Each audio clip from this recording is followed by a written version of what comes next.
Take a look at this passage. It's in the history exercise. We didn't do it before. History exercise. It's I don't know what page is it. It is.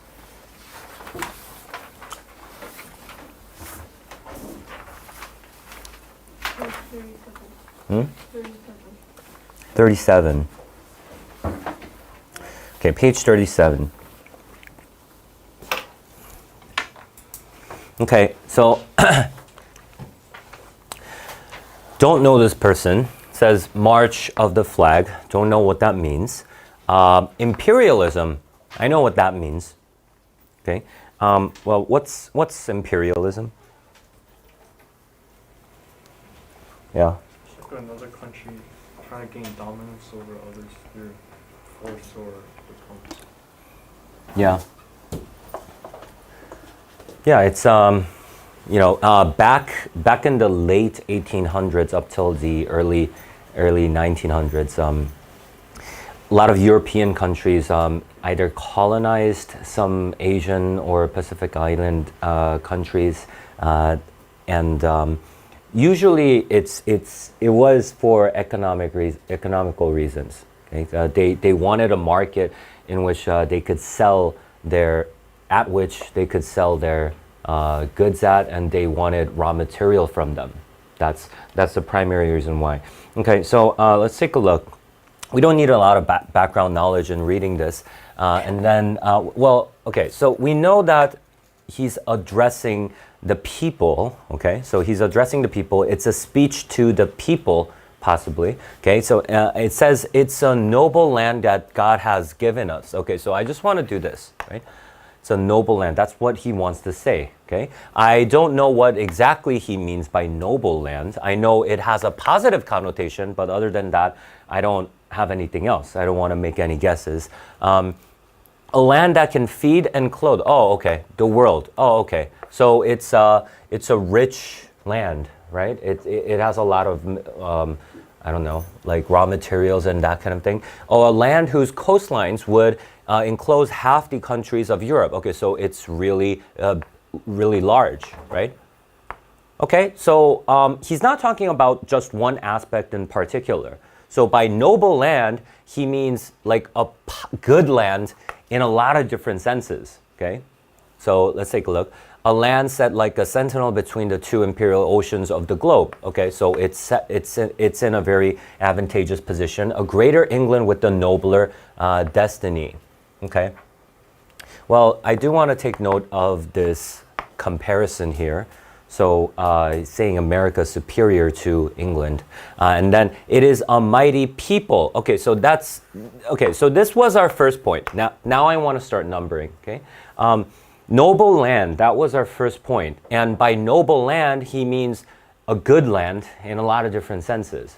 Okay? It's not just talking about, oh, it's big. No, it's big and it has a lot of materials and it's in a good position, all that kind of stuff. What about this then? Okay, what does he mean, mighty people? Well, I know it has a positive connotation. A people sprung from the most masterful blood of history. Okay. Well, what do you mean exactly? A people perpetually revitalized by the virile working folk to all the earth. People imperial by virtue of their power, by right of their institutions, by authority of their heaven-directed purposes. The propagandists and not the misers of liberty. Okay, what's a miser? Miser is someone who's very stingy, doesn't spend a lot, right? Okay, was this not on your word list? No. Okay, the propagandists and not the misers of. How do you remember though? This was a long time ago. You do remember? Yeah, because I read the book. Okay.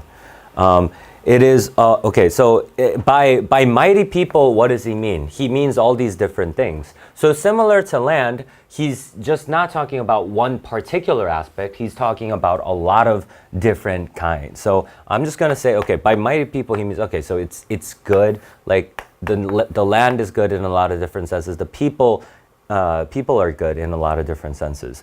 And then it says, it is a glorious history. Okay, so I think this might be our next point. It is a glorious history.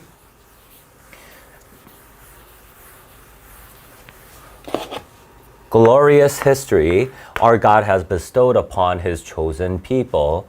Okay, so now we're talking about history. A history whose keynote was struck by Liberty Bell. A history heroic with faith in our mission and our future. A history of statesmen who flung the boundaries of republic out into unexplored lands. Okay, so when you're talking about republics or republicanism in a history passage, just take that in as democracy as you know it.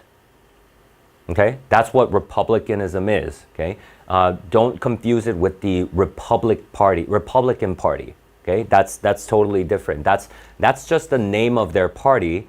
But when you say republicanism, this is basically democracy, right? You elect representatives and they wield the power for the people, right? That's what republicanism is, as opposed to what? As opposed to a monarchy, right? It's history of soldiers who carried the flag across blazing deserts and through the ranks of hostile mountains, even to the gates of sunset. Okay, so just, them trailblazing, right? A history of multiplying people who overran a continent. So we're increasing a history divinely logical in the process, whose tremendous reasoning we find ourselves today.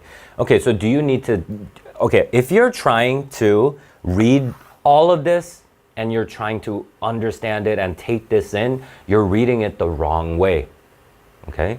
It's just supposed to be like, okay, so he's talking about the glorious history of the United States. Okay, a lot of different points. Just mostly, it's like an emotional appeal. It's not really. It is based on some facts, but it's not like a fact-driven thing. He's using adjectives a lot, and he's just trying to carry his argument that it's history is good, land is good, people are good, right? Okay, so then let's go to the next paragraph, and then it says, think of the thousands of Americans who will pour into Hawaii and Puerto Rico. Okay, so now it's completely different. Now we're shifting gears, okay? So now you need to be a little bit careful. Think of something, okay? Think of something. It's telling you to, consider this, right? That's what it's saying. Consider this. Consider a lot of Americans who will pour into Hawaii and Puerto Rico when the Republic, what does the Republic refer to? America, of course, okay? United States. United States laws cover those islands with justice and safety. Okay, so, he doesn't mean this in an ironic sense. He means this sincerely, right? So he's saying, think of the positive things that will happen to these islands when the United States colonizes them, right? Colonizes them. Think of the tens of thousands of Americans who will invade the Philippines when a liberal government shall establish establish order and equity there. Okay, so now he's just saying, think what will happen. Okay, so you need to read this in reference to the previous paragraph. So in the previous paragraph, he's had nothing to say but positive stuff about the United States. After he said all the positive things, now he's saying, think of what will happen if we go to the Philippines, if we go to Hawaii and Puerto Rico. So you're going to talk about something positive or negative? He's saying it's going to be good, right?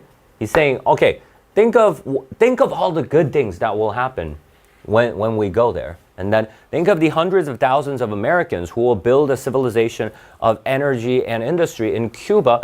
So we don't have a particular agenda, right? This is not him arguing that we should go into the Philippines in particular. We're not doing like a case study on one particular issue or anything. He's just talking in general, like all the foreign countries, right? He's talking about a lot of different things, a lot of different countries. And then it says, when a government of law replaces the double reign of anarchy and tyranny. Okay, so he wants to get rid of this, and he wants to establish government of law, right? Think of the prosperous millions that that Empress of Islands will support when, obedient to the law of political gravitation, her people ask for the highest honor liberty can bestow, the sacred order, blah, blah, blah, blah, blah. Okay, and then what happens? Oh, that's the end. Okay, so what do I think about this passage? I think you should read this passage in less than 30 seconds. I'm not even joking. I'm not even joking, okay? This shouldn't take long than a minute. This passage shouldn't take longer than a minute. And I mean that sincerely, okay? If you were reading all of these, you made the wrong decision, okay? It's just all detail to support a specific point, right? Well, mostly this part, mostly the first paragraph, right?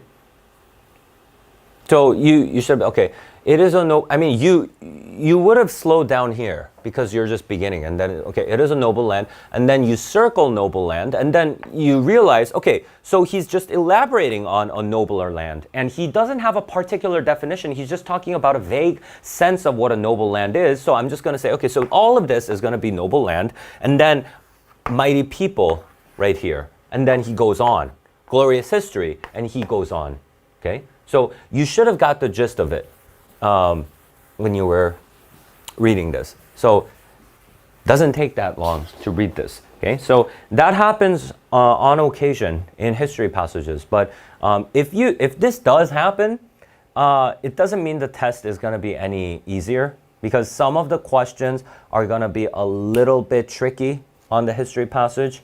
But still, okay, still it's relatively easier, but the science passage is going to make up for it difficulty-wise. So science passage is going to be more difficult. Let's take a look here. Let's take a look at passage 2. It says, if it is right for the United States to hold the Philippine Islands. Okay, so now we're talking about something in particular, right? We're talking about the Philippine Islands. Passage 1 just mentioned the Philippines just in passing. It's not like he was dealing with that issue in particular, right? If it is right for the United States to hold the Philippine Islands permanently and imitate European empires in the government of colonies, the Republican Party, okay, so now this is not the republicanism or the republic that we were talking about in passage 1. This is talking about Donald Trump's Republican Party, okay, as of now. Well, you know, back then, you know, I mean, same party, but you know what I mean, right? Republican Party ought to, okay, what does ought to mean? Should, okay? Republican Party should state its, what does it refer to?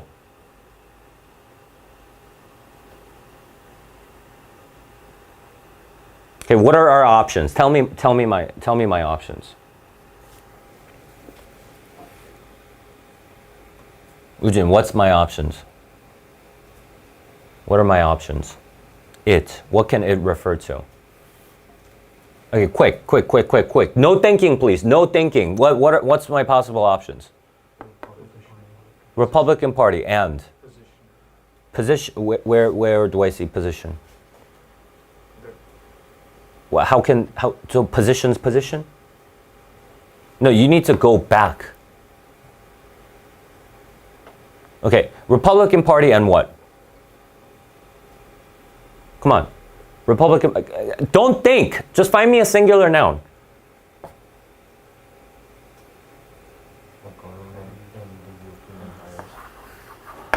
No, not this. Not that. Okay? So is what government of, okay. So is it this or this? Well, now just try reading it. Okay? Just plug it in and read it. Okay? Don't think. I mean, why are you thinking? I mean, just think about the possible options. Circle. If you don't know, just circle all the singular nouns and then plug it in and then think about it. Okay?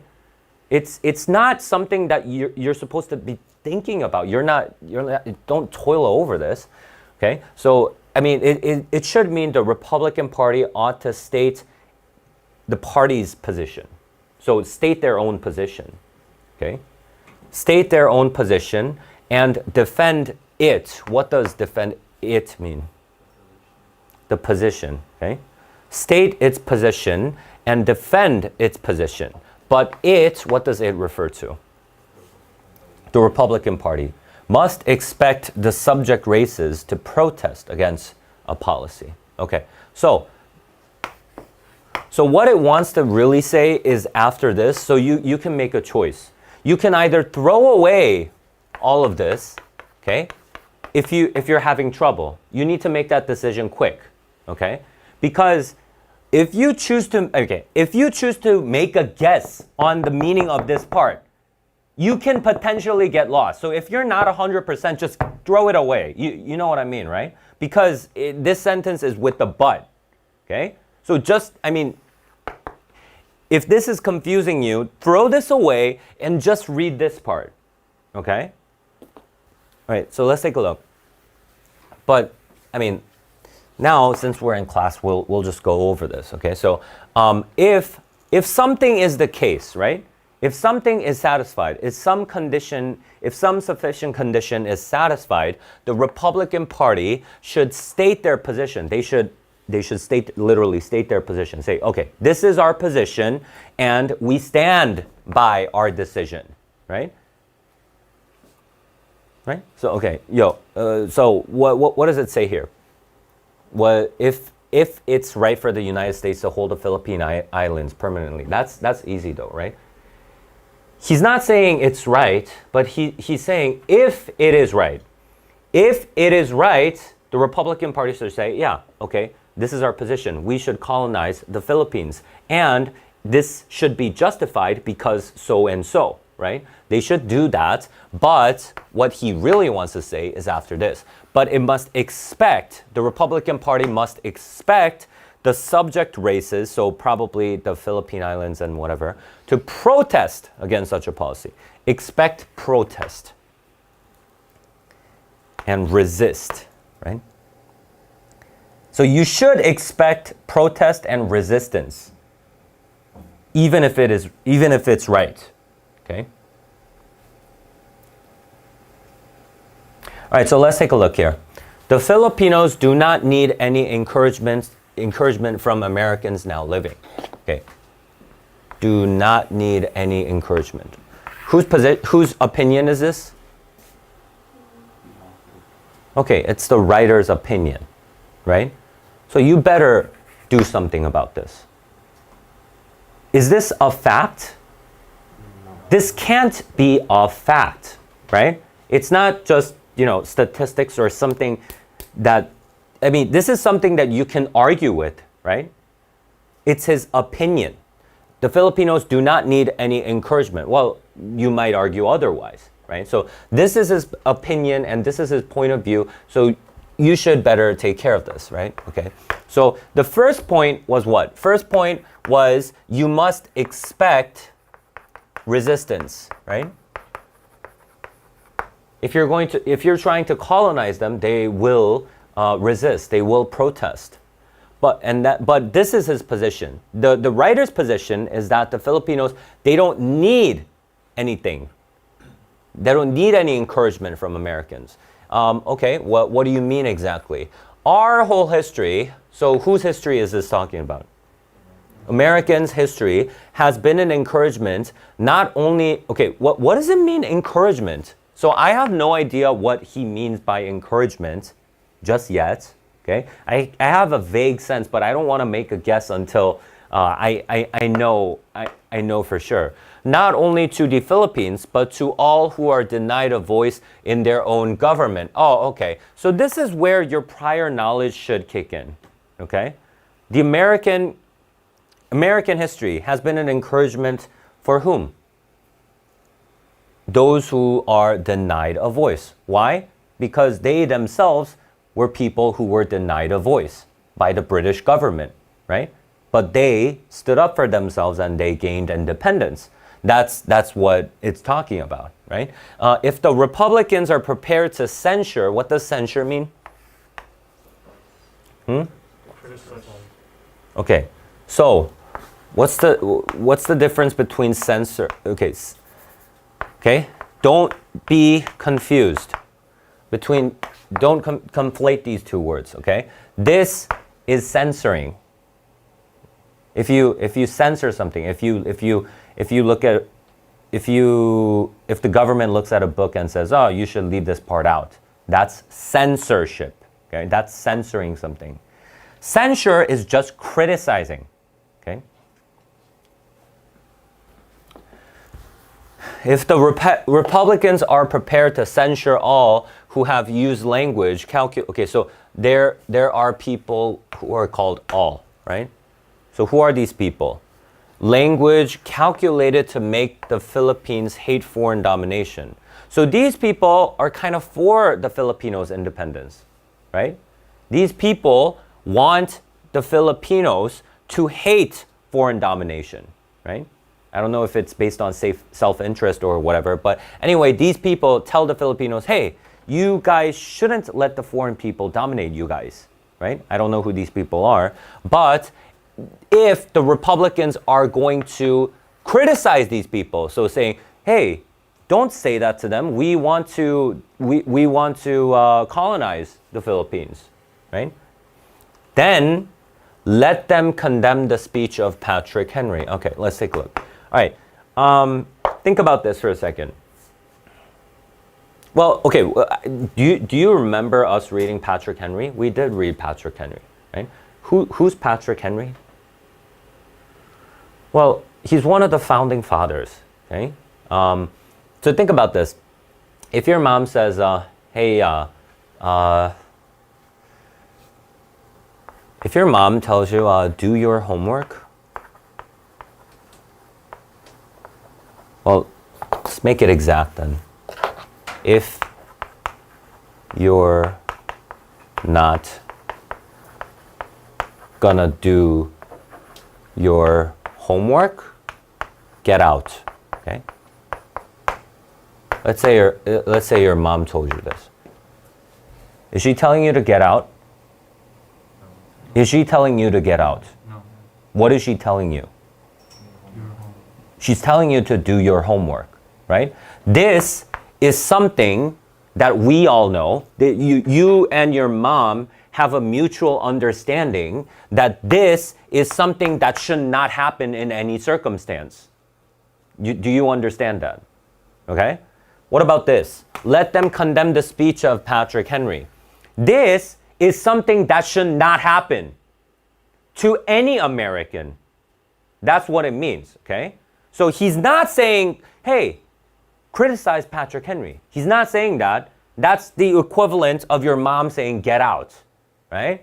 So what is he saying? He's saying, no, if you guys censoring these people, that does not make any sense. That's what he's trying to say.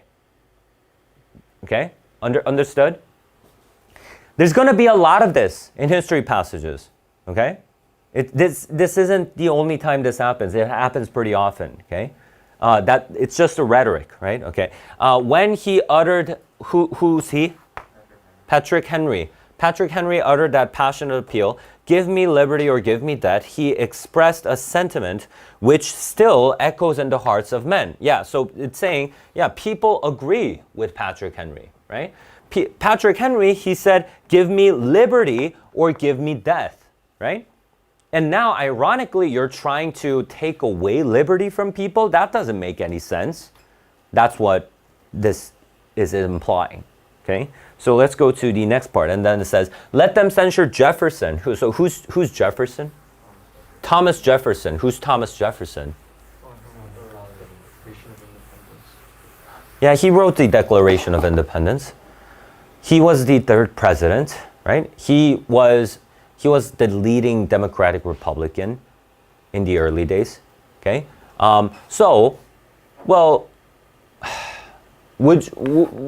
Does he mean censure Jefferson? No, he's doing it again. He's just saying, this does not make any sense. It goes against our founding fathers' beliefs. If you want to dominate the Philippines, it's going against what we stand for. We stand for liberty for the people. We stand for independence and all of that. But you're criticizing them? That doesn't make any sense, right? Of all the statesmen of history, none have used words so offensive to those who would hold their fellows in political bondage. Let them censure Washington. Okay, well, now it's really, now it becomes really apparent, right? So if you didn't get this point, notice that, okay, so it's going to happen pretty often, okay? They're going to give you like an undesirable necessary condition. If A, then do something crazy, right? Which he doesn't mean to happen, okay? Who declared that the colonists must choose between liberty and slavery. Or if the statute, okay, statute is a word that you need to know, okay? Just memorize it right now. Statute means law, okay? If the statute of limitations has run against the sins of Henry and Jefferson and Washington, let them censure Lincoln, right? Okay, now, I get it now. I think I get it now. I'm not, it's all in the same vein, right? So now let's just go to the next paragraph. Okay, so what kind of noise is this? Like the squeaking sound? Who's making this noise?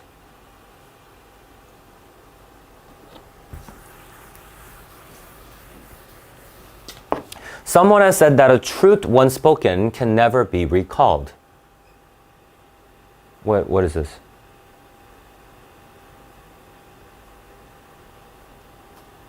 Okay, someone has said that a truth once spoken can never be recalled. So now, I mean, I know one of the questions was asking for this, right? One of the questions asks you for the meaning for recalled. Well, it's not necessarily a vocabulary question. It's asking if you can look at the context and see what, if you can figure out the context, okay? So someone had truth once spoken. Once you speak it, you cannot recall it, okay? Well, what does that mean? Okay, you need to look at this as a defined term, right? Well, you need to ask yourself, well, what do you mean by that? If truth once spoken, you can't recall it, what do you mean? It says it goes on and on. So, okay, goes on and on is the opposite of recalled. Do you see that?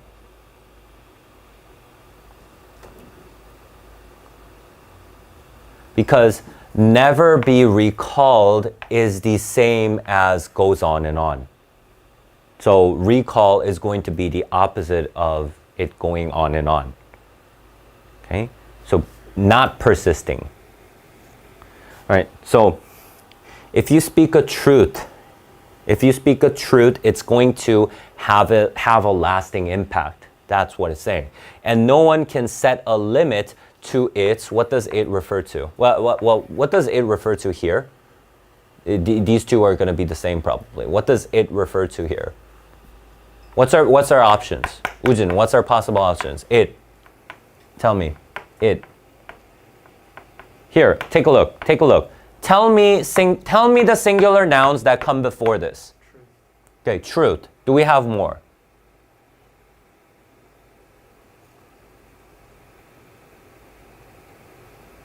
No, right? So that's it. Okay? I mean, stop thinking. It's simple. Okay? So truth goes on, and no one can set a limit to truth's ever-widening influence. So truth is going to have an influence consistently. Okay? So once someone says a truth, it's going to have a lasting impact and long-lasting influence. But if it were possible to obliterate every word written or spoken in defense of the principles set forth in the Declaration of Independence, a war of conquest would still leave its legacy of perpetual hatred. So if it were possible to obliterate every word, still this would happen. And the reason for that, this is a cause and effect, right? The reason for that, it was God himself who placed in every human heart the love of liberty. Okay, so this is the cause. God placed in every human heart the love of liberty. So even if it were possible to obliterate every word, there would still be a legacy of perpetual hatred. What in the world does that mean?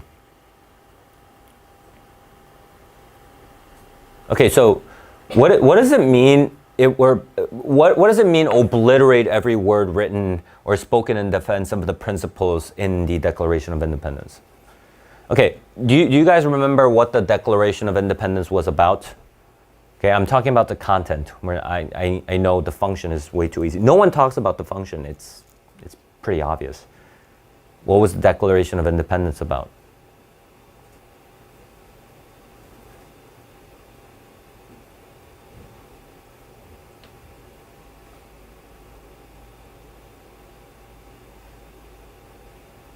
Yeah.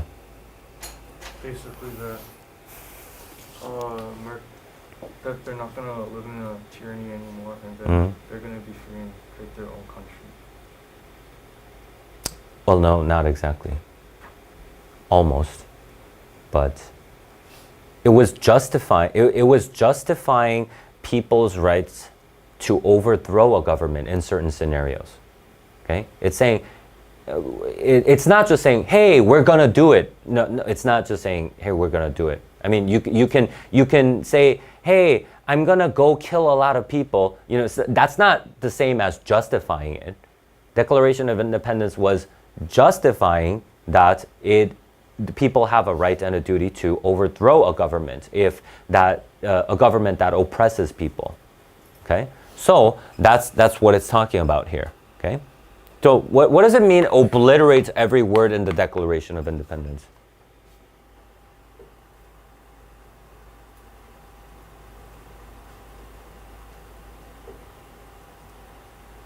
Yeah. So like completely negate and like ignore it. Yeah. Okay. So you need to look at this sentence with reference to what's been said before, right? So what does he say first? Okay, so the first thing that he says is, okay, if you say a truth once, it's done, right? You can't undo it, right? If you say a truth, it's done. It goes on forever once you utter it, right? But even if you could get rid of it, right? I mean, not that you can, but even if you could, it would still leave perpetual hatred in people's hearts if you go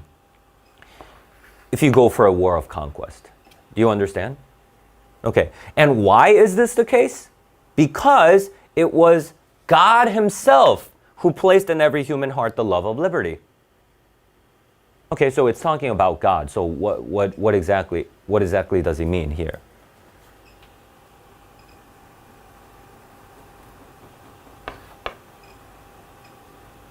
Yeah. It was just the way it was. Yeah. People are just born with the love of liberty. Okay? That's what it means when it says God himself placed in every human heart the love of liberty. You're born a human and you just have a love of liberty. It's something that comes naturally. Okay? He never made a race of people so low in the scale of civilization or intelligence that it would welcome a foreign master. Okay, it's the same thing, right? Love of liberty, so they do not like a foreign master. No one would like a foreign master, right? Okay, so let's go to the next paragraph. It says, those who would have this nation enter upon a career of empire must consider. Okay, must consider, so it's a prescription, right? So you guys need to do this, right? You must consider what? Not only the effect of imperialism on the Filipinos, okay, so effect on the Filipinos, but they must also calculate its effects upon our own nation. Okay, so this is probably what's more important. So it's saying, yeah, even if we do like a war of conquest, it's not just having an impact on those people in whom we would leave perpetual hatred, but it would also have an impact on us. Okay? Impact on us. We cannot repudiate the principle of self-government in the Philippines without weakening that principle here in America, right? So in America, there is a principle of self-government, right? Everybody has a right to freedom and everything. But if you're going for a war of conquest, it would be in conflict with that ideal. That's what it's saying, right? Okay, so let's take a look.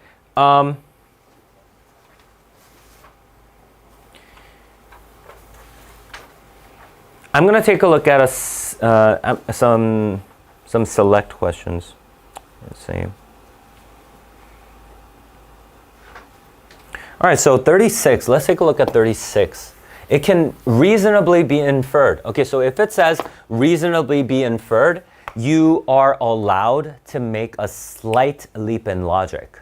Okay, it still needs to be justifiable, but okay. So, okay.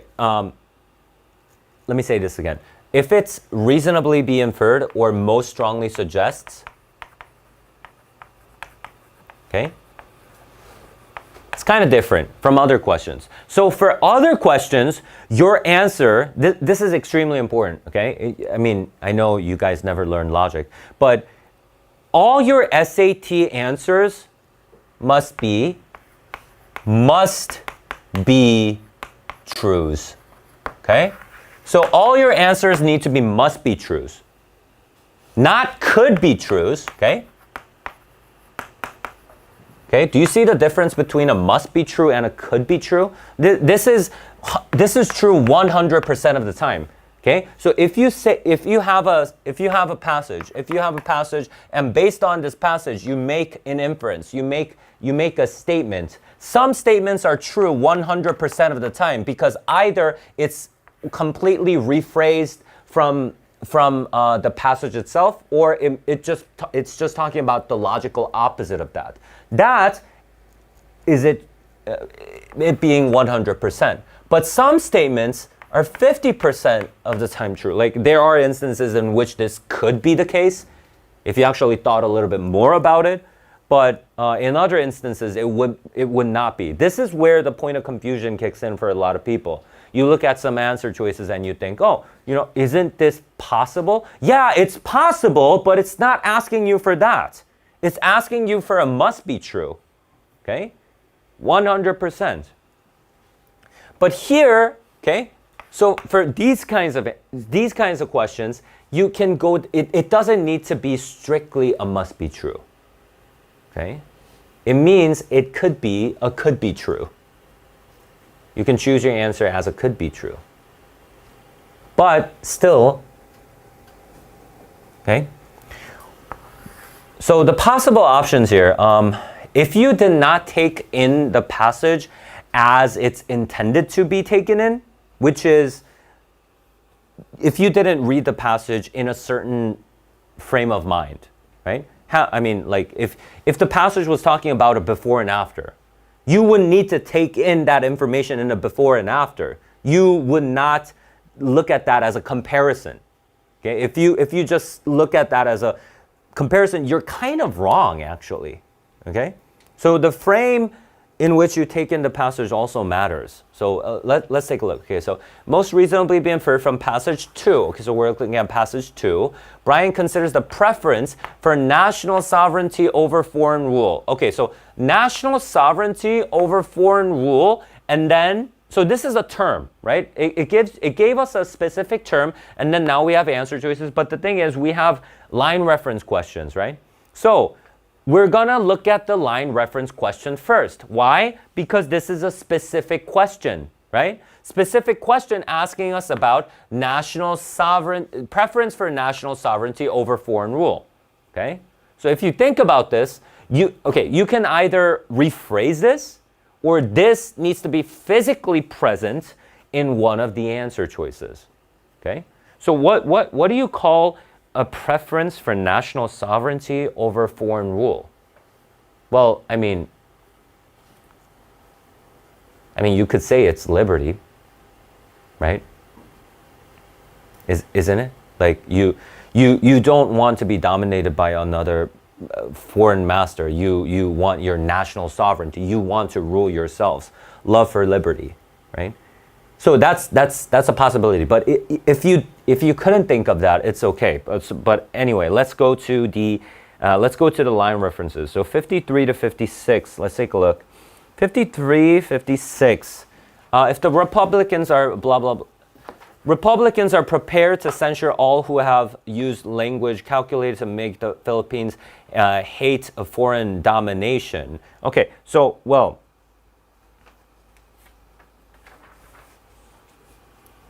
we did it, in that line, we did not necessarily talk about the preference for national sovereignty. We're not actually making a statement on that. We're saying, you know, there are people who try to talk the Philippines into that. Right? That's all it said, right? So not 53 to 56. What about 72? 72. It goes on and on. It's talking about truth, right? So no, it's just wrong, right? Next one is 79. Is it 79? 79 to 81. He never made a race of people so low in the scale of civilization or intelligence that it would welcome a foreign master. Yeah, they would not like a foreign master. So it's implying that they prefer national sovereignty, right? So this one, yeah. But what is it saying? What is it saying about that? It's saying God never made a race of people so low. So what is he saying? He's saying it's natural. It's just there, innate, right? That's what it's saying, innate. So that's possible. What's the last one? 82? 82 to 80. Those who would have this blah, blah, blah effect on the Philippines. Well, but no, it's not talking about it's not talking about their preference or anything, right? It's not talking about someone's preference to have national sovereignty over foreign rule. So no. So our answer for 37 is going to be C. So now that you chose C, what are we looking for? We're looking for something that says innate. I guess I got this from here because I don't know. It was stuck in my subconsciousness because I saw this answer before, maybe. But anyway, we talked about this yesterday, right? Whenever we're talking about God, it's not making a religious appeal. It's just saying that's just the way things are, naturally, right? That's the inference that they consistently ask you. Whenever they talk about God, they like to ask this question, okay? So what is that going to be? This. But let's look at the other answer choices. A says, reaction to the excesses of What? Reaction to? So basically it's saying it's a cause and it's the effect of something? Not really. Sign that the belief in human equality is widespread. Of course not. If it's a sign for something, it means this. It means, oh, it's kind of like an arrow pointing to a thing, right? It's saying it's this, right? Well, how? No, we don't have anything to that.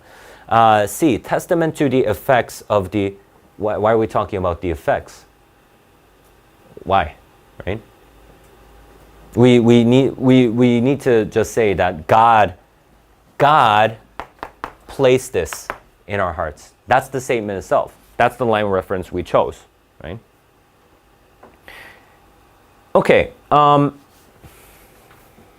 Any other questions that you guys wanna go over on this passage?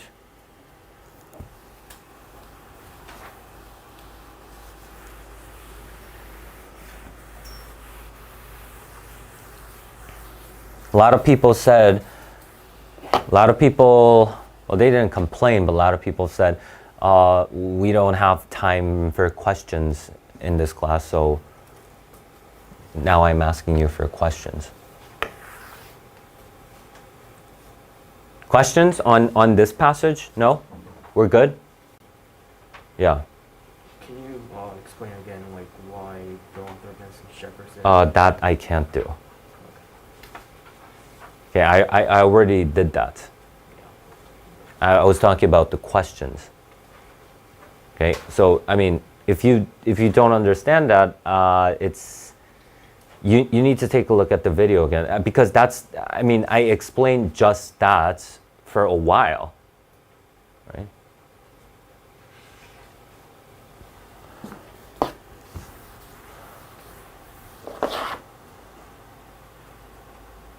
Okay, if we don't have any, we're gonna go to the writing section.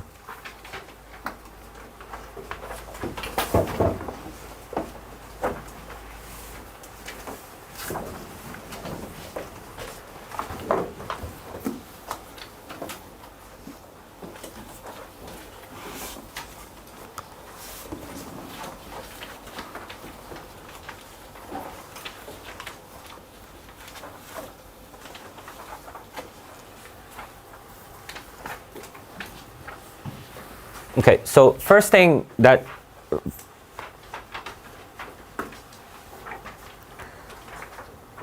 if you say there here for number 1, if you say there, who would that refer to? There. If you say there. Is this possible? Why? Everything is just like singular. Okay, yeah, we don't have a plural noun. Simple as that, right? So that's gone, right? I know A is gone because that wouldn't, if I have a subject and a verb here, that wouldn't make any sense, okay? So A is gone, D is gone. It's either B or C, right? So it's either I'm referring to Japanese art or I'm referring to this guy, TM, right? Those are my only two options. So if I say Japanese art was beginning to lose some of TM's, the artist's unique qualities, that doesn't make any sense. It's talking about Japanese, it's not just talking about Japanese art losing the unique qualities of Japanese art. So it needs to be its, right? So B. What about this one? Links the first paragraph with the ideas that follow. Okay, so I need to look at the ideas that follow and something that happened before this, right? So what happened before this? So I always said you want to take a careful look at the first paragraph, okay? He observed Japanese art losing unique qualities, right?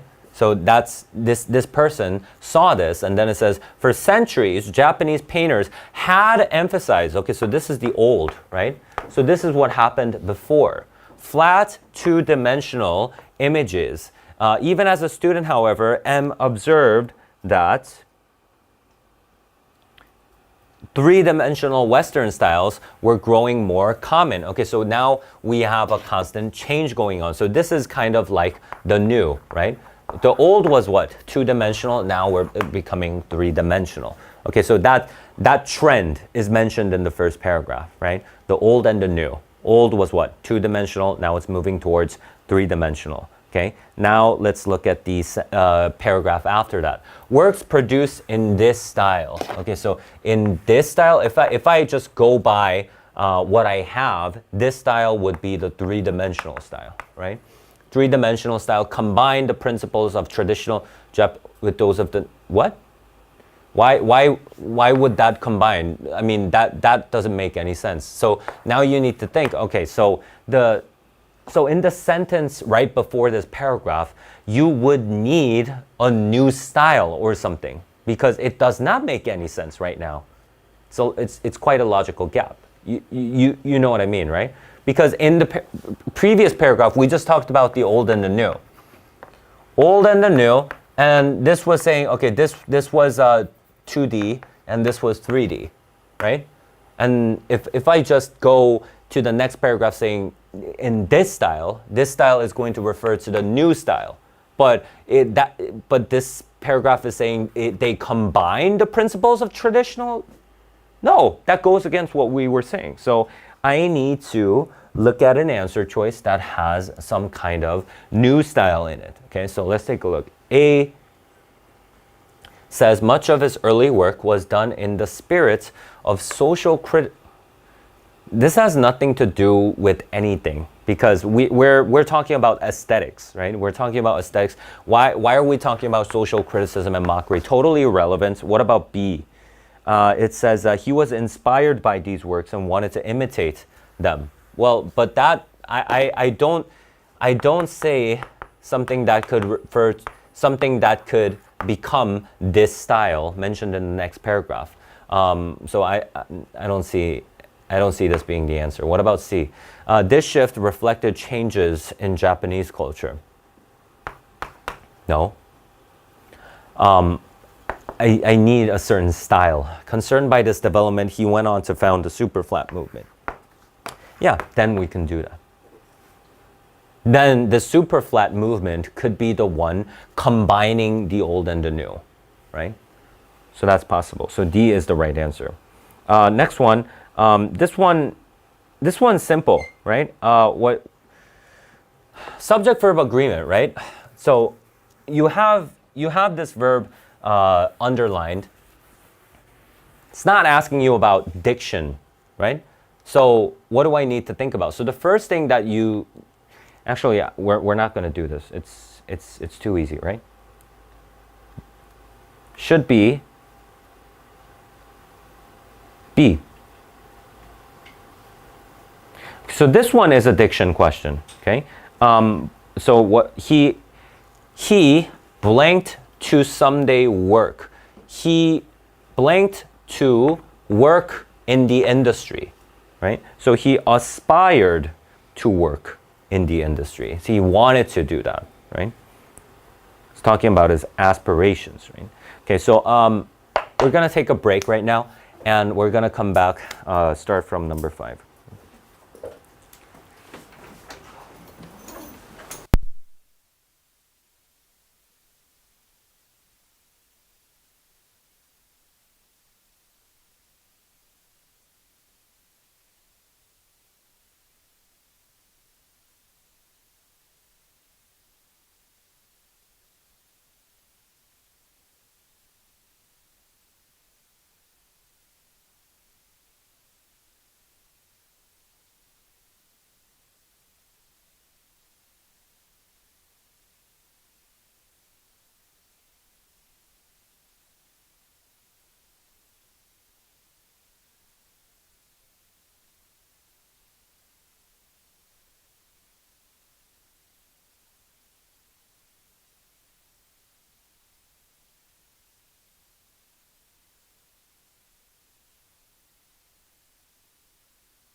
Okay. What's 5 asking? Should we add this or no, right? Should we add this or no? So your initial thought, like, it's easy to think that, okay, so it's easier if you think about it this way. Just look at this and tell yourself, okay, if it's, I mean, we went all over this. If it's relevant detail or if it fills in a logical gap, then automatically I'm going to say yes, or else I'm going to lean towards no, right? So let's just check if it's relevant detail or if it fills in a logical gap. So let's take a look. I'm just going to take a look. This is positioned weird. Okay, start reading from here.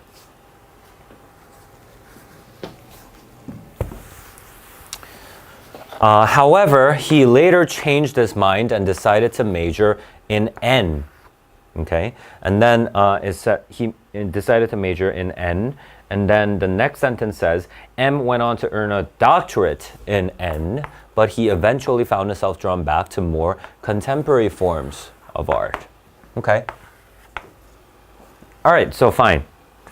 I don't see any logical gap necessarily, but there might be. It still might be. I mean, I might not have seen it, but let's just check.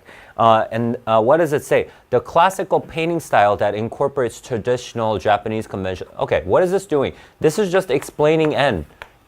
Can we have that? Of course, I would actually love to have it, because I have no idea what N is, right? So I'm going to say A or B. And then A says, because it explains a term, N, that readers are likely to be unfamiliar with. Yeah, no kidding. I had no idea what that means. So it's good if they explain it. So A is the right answer. I don't even need to look at other answer choices. I'm pretty sure that it's A. What about, okay, so this is asking to combine the sentences. Okay, so combined sentence, it's always good to try one. Okay, so let's try this one. So the sentence that comes before this, starts here, right? His early pieces were often satirical. Okay, early pieces, satirical. That's the first sentence. Next one, they poked. Okay, so they refers also to early pieces. So we have the same subject, right? Early pieces poked fun at his fellow artist's tendency to automatically, okay, so poked fun. Okay, so we have this. Subject 1, verb 1, subject 1, verb 2. Basically, that's what it is, right? So actually an easy way to do this, since this is a short one, I can get rid of this somehow, and maybe, I don't know, I could do something like this. Subject 1 and verb 2. Or subject 1, verb 1, comma, verb 2, ing, or use this as a modifier, whatever, right? Okay, so let's take a look. A, and they poked fun. Wait, actually, I didn't check the relationship. Early pieces were satirical, and it keeps on talking about the early pieces, so I would say it's a continuation. Pretty sure it's a continuation. Not a contrast for sure, right? Not a contrast for sure. Continuation possible. Can we say it's a cause and effect? Because it was satirical, it poked fun? No. Well, that's not a cause and effect, right? It's just basically the same thing, right? So semicolon is possible, and is also possible, right? So, and they poked fun. Okay, so this is grammatically correct, although it has a lot of clauses, so I'm not so happy with this, right? What about B? They poked fun. This is grammatically incorrect because we have a subject verb right before this. We can't just go with that without any conjunctions. And poke fun. Okay, well, what is this doing? Well, this is okay, so it's using an and to connect two verbs, right? So let's go.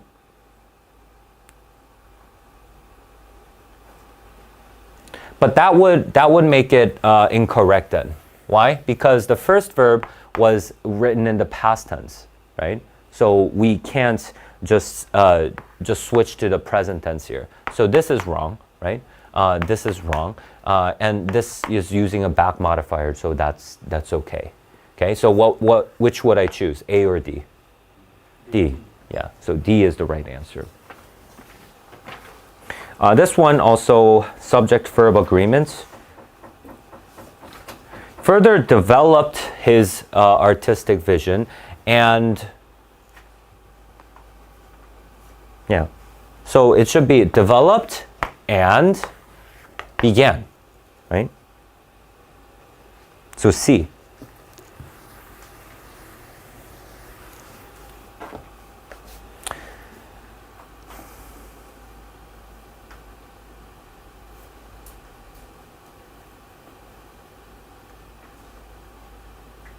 Okay, I don't have the answers with me. I just have the PowerPoint. So you guys can get the answers after class, but we'll go over some select questions, okay?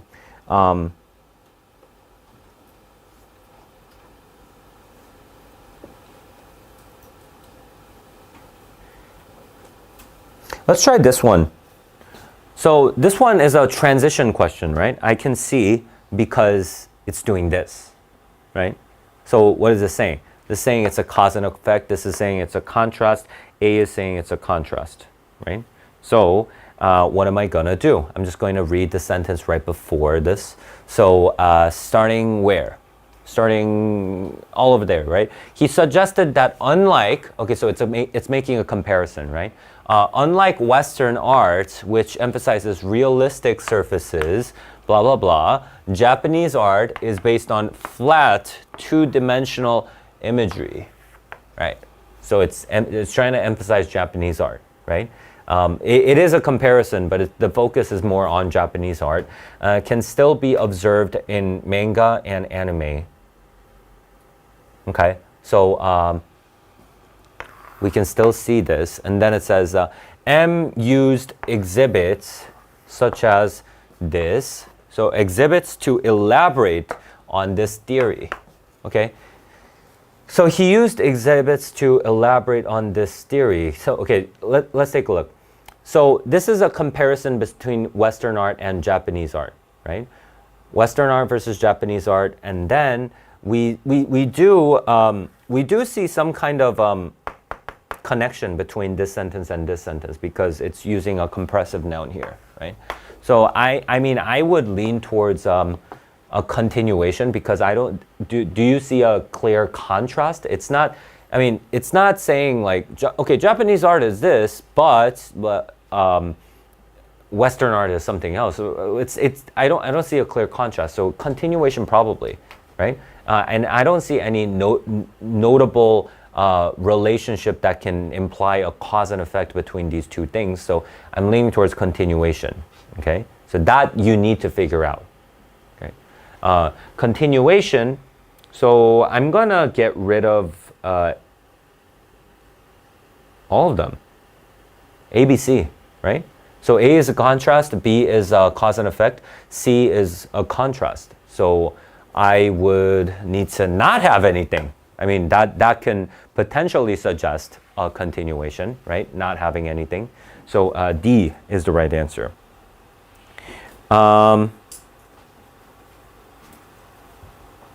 Okay, what about this one?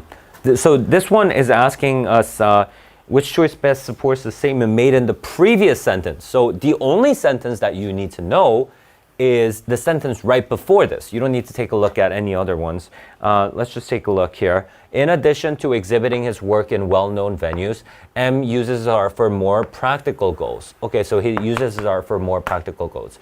Okay, so in addition to this, he uses this. So is this part more important or this part more important? Of course, it's the main clause. So M using his art for more practical goals. So it probably has to elaborate on more practical goals. That's my initial guess. Okay. All right, so let's take a look. More practical goals. A says he has, for example, used his works to introduce Japanese creative culture to audiences around the world. Okay, so use this work to introduce creative culture. I mean, I don't see that as very, very practical, but you could make a case that it's a practical goal. I don't see why not. So A, I'm just going to leave. What about B? Became the third artist. Well, this is not talking about a goal at all, right? So I'm going to get rid of this. So this one does talk about a certain goal. C, in fact, his work has continued to rise in value. So I don't see any goal.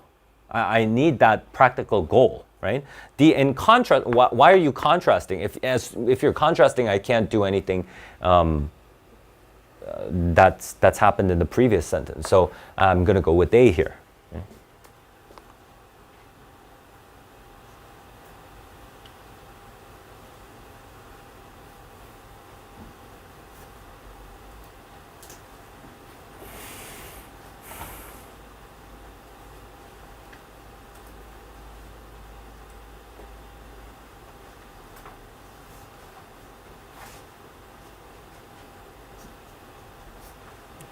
Okay, I think this one looks a little bit tricky, right?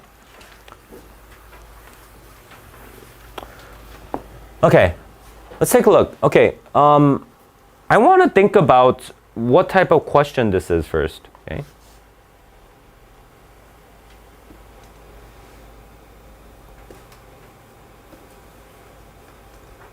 What type of question is this? Is it a modifier question?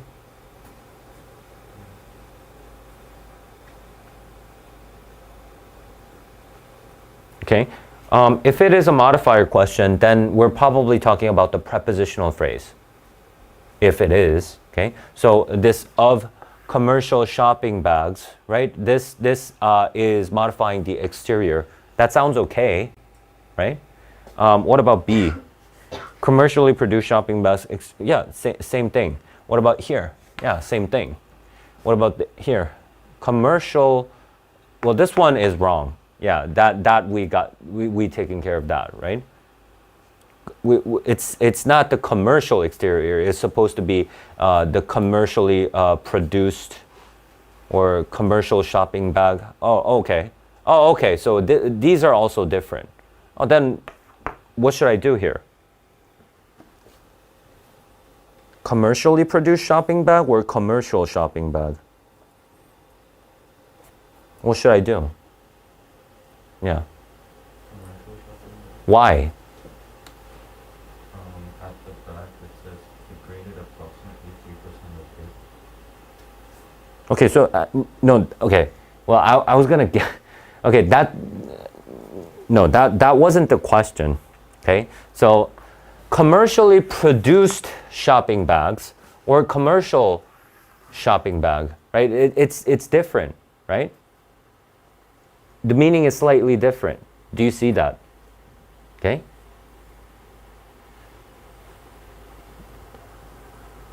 What should I choose? I don't know. Then you should say you don't know. Because I mean, there's no, like, A is not the intended meaning either, right? This is also one of the options. So then you need to think to yourself, okay, there's something else. There's something else that you need to think about in this answer. It's not necessarily only about modifiers. Then you look at the difference between these two things. What does it boil down to? This one is singular, this one is plural. Okay? Then what should you think? Oh, okay. Pronoun maybe. Okay? So then you go and you say, okay, there's it here, right? So it can't be exteriors. It needs to be exterior, so C.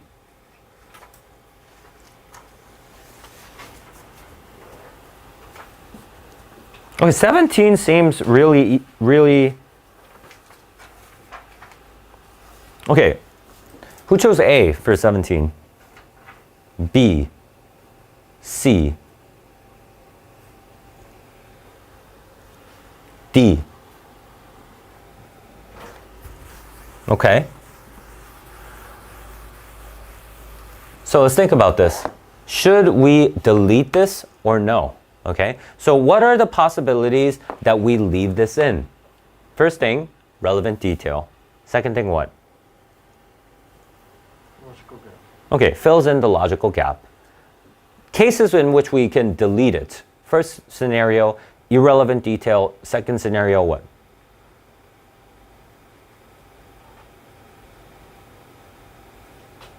Okay, write it down, guys. Write it down. If you can't remember it off of the top of your head, you're writing it down. Okay? For every class, just if you can't remember it, you're writing it down, and then after class you're writing it in your notes. Okay? Until it comes off of your tongue.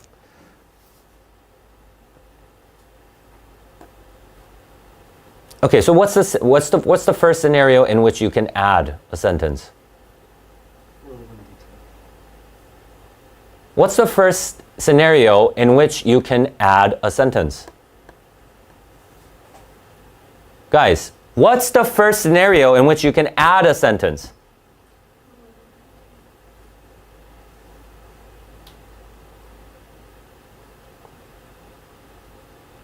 What's the first scenario in which you can add a sentence?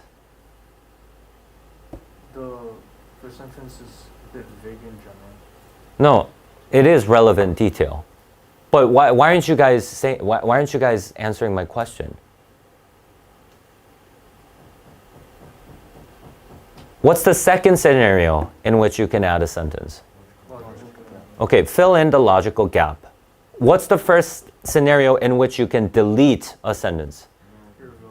Irrelevant detail. What's the second scenario? Okay, contradicting itself.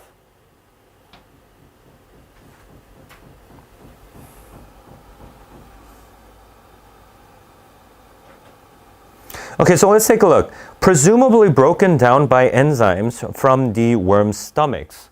Okay, so you need to think to yourself, why in the world would this person mention this? So what do you need to think? Your instinct needs to be this. Okay, is this relevant detail? Is this detail? Is this detail? 14 hours later, the films had lost nearly a quarter of their mass. Is this elaborating on them losing a quarter of their mass? Well, not exactly, because it's offering some kind of explanation here, right? So it's not going to be detail. So if it is going to stay here, it's because it's filling in a logical gap. So you need to check for that. Okay, I know that this, so you can't just start reading from here, because it's talking about, starting from this paragraph, it's talking about to confirm that the larvae's chewing alone was not responsible for blah, blah, blah. It's not starting something. We're in the middle of something, right? So you need to go back even more, okay?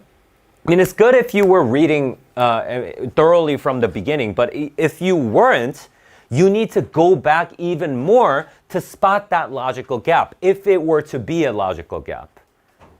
Okay, so let's go back even more.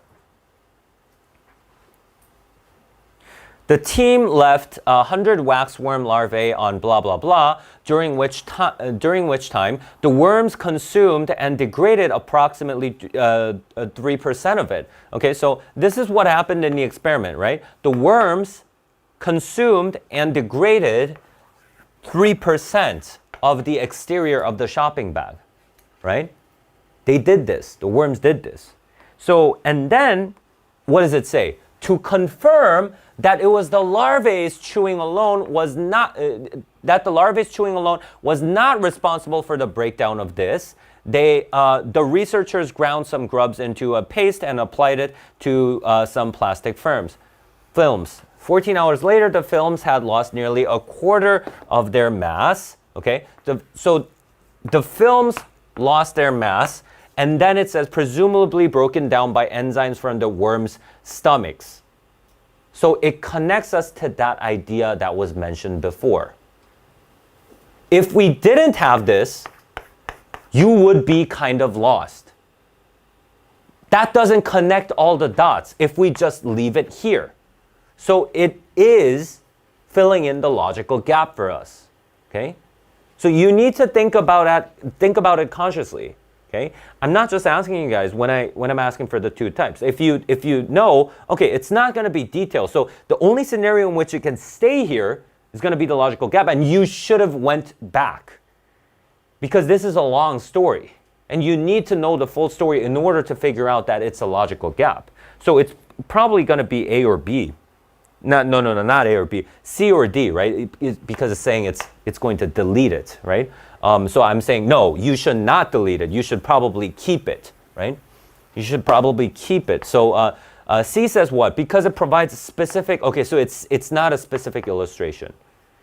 It's not that detail. What about D? Because it explains how the results supported the belief. Yeah, that's filling in the logical gap. So that's why it's D.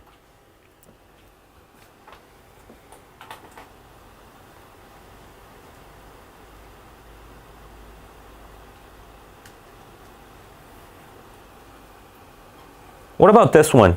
Number 19. All right, so number 19, what kind of question is this?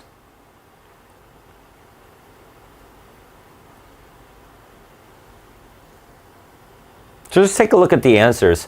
What kind of question is this?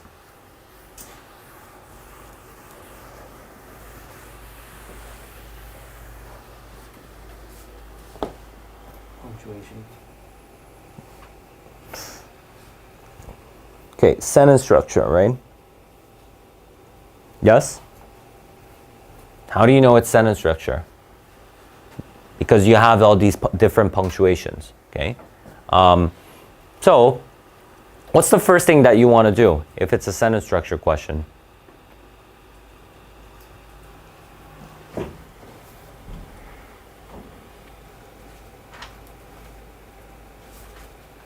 What should you do?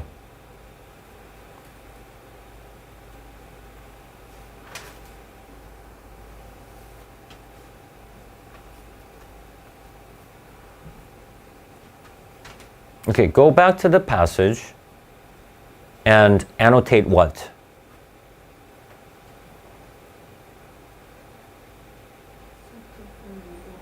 Yes, subject, verb, and conjunctions. Okay, write it down. Everybody write it down, please. Okay, when you're doing a sentence structure question, that's once you realize that it's a sentence structure question, do just that. Okay?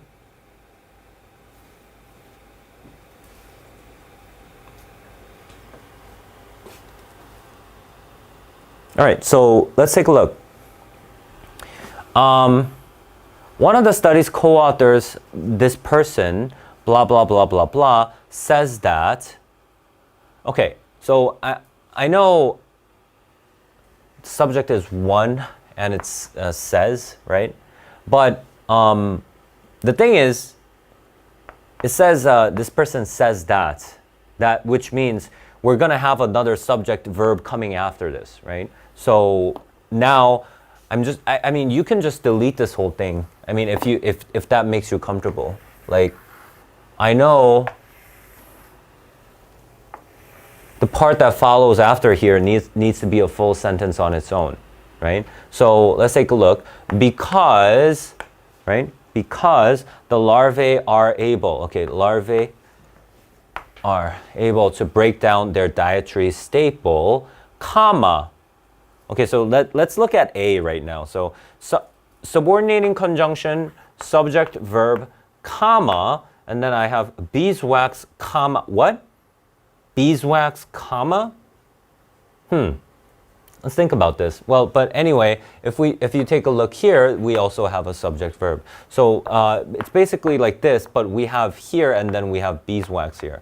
Now you need to think to yourself, oh, okay. This is actually possible if you think about it. Why?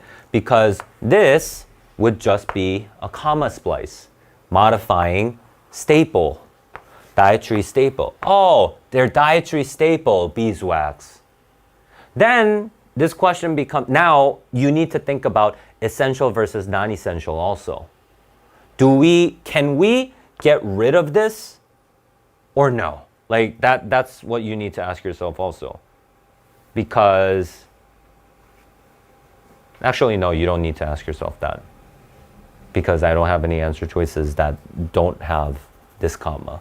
But anyway, if you look at all the other answer choices, well, first of all, I'm going to get rid of C and D. Why? Because in that case, it would become this then. I can't do this, right?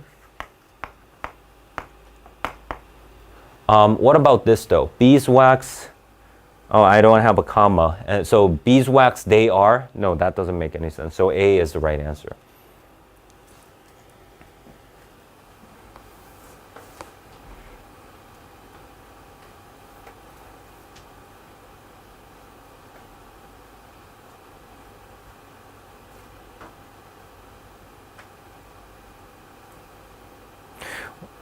Okay, number 20. Who chose A? B? C? D? D? Okay. Let's take a look. Most effectively sets up the information that follows. So how are we solving this question? We're only looking at what comes after. Okay? We're only looking at that. We're not looking at what comes before. If you do, you will get it wrong. Okay? Even if it technically makes sense, that's not what the question is asking. The question is asking you to set up the information that follows. It's not just asking you to pick a relevant sentence that just fits. Okay? So we need to answer this. So let's take a look. I'm just going to look here in earlier experiments, right? In earlier experiments, plastics took more than twice as much time to degrade by comparable amounts. But okay, so the thing that you need to know is we're talking about earlier experiments first, right? So this is talking about the old, right? So in earlier experiments, it took twice as much time. The next step, D says, is to identify the cause of the breakdown, possibly an enzyme produced by the worm itself. B, okay, so, and then now we're talking about the next step. Identify the cause of the breakdown. And this is possibly an enzyme. B hopes that her team's findings might one day blank that enzyme to break down plastics in landfills as well as the ocean, but envisions using the chemical in some kind of industrial process. Okay, well, just a second.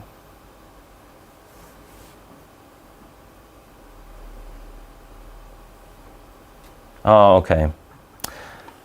Okay, so this one, okay, this one is a little bit, it has a little novelty to it. Why? Because we're not necessarily choosing the entire sentence. Okay, so I got kind of confused. It's not just an entire sentence, it's part of a sentence. It's part of a sentence, but you're choosing the part that comes after a contrast word, right? So this actually is going to change things because then you need to actually read this because it's still part of this sentence. But usually this won't happen on the real test, okay? But anyway, JD says that it is not surprising an organism evolved the capacity to break down P, okay? Organism evolved the capacity to break down P. So this is not surprising, but, okay, so you need to think to yourself, this is not surprising, but, so potentially something could be surprising. That's my initial thought, just a wild guess, okay? But nonetheless, there needs to be some kind of contrast with this idea, right? This one is not surprising, and then what do we have? And then we go to the earlier experiments, and then it says took more than twice as much time to degrade by comparable amounts. Oh, okay. I think I get it. Because we're talking about earlier experiments. We're not talking about this experiment, we're talking about earlier experiments. So what's implied is that this one was a lot faster, which leads us to C. Right? So this is not surprising, but something else is, and it says exciting. And what is exciting? The speed. Why? because earlier experiments, it took twice as much time to do it. So that's why it is exciting. Okay, so this one, a little bit tricky, but on the real test, they wouldn't actually do this. They wouldn't just underline part of a sentence. They would actually just give you an entire sentence to choose if it sets up the information. Okay?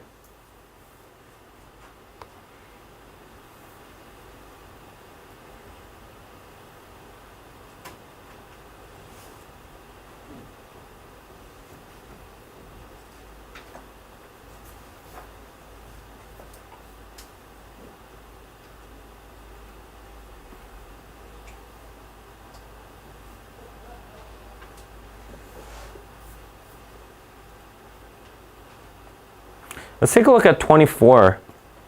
Okay, so questions like these, it's not like they occur over and over again. It's just a one-of-a-kind type of question. Okay, so what is it asking you? In these kinds of questions, you just need to do exactly what they ask you to do. Okay, so it asks you to choose one that best maintains the sentence pattern established in the paragraph. Okay, so I mean, we've done some of this, right? So sentence pattern, you're just going to look at the sentence pattern. Go back. It starts off like this. From a philosophical perspective, glass walls, blah, blah, blah.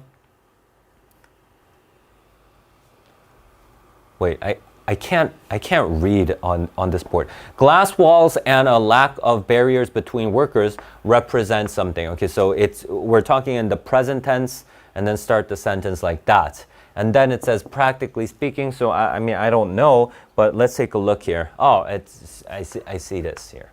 From a something perspective, and then the present tense. So C is the right answer.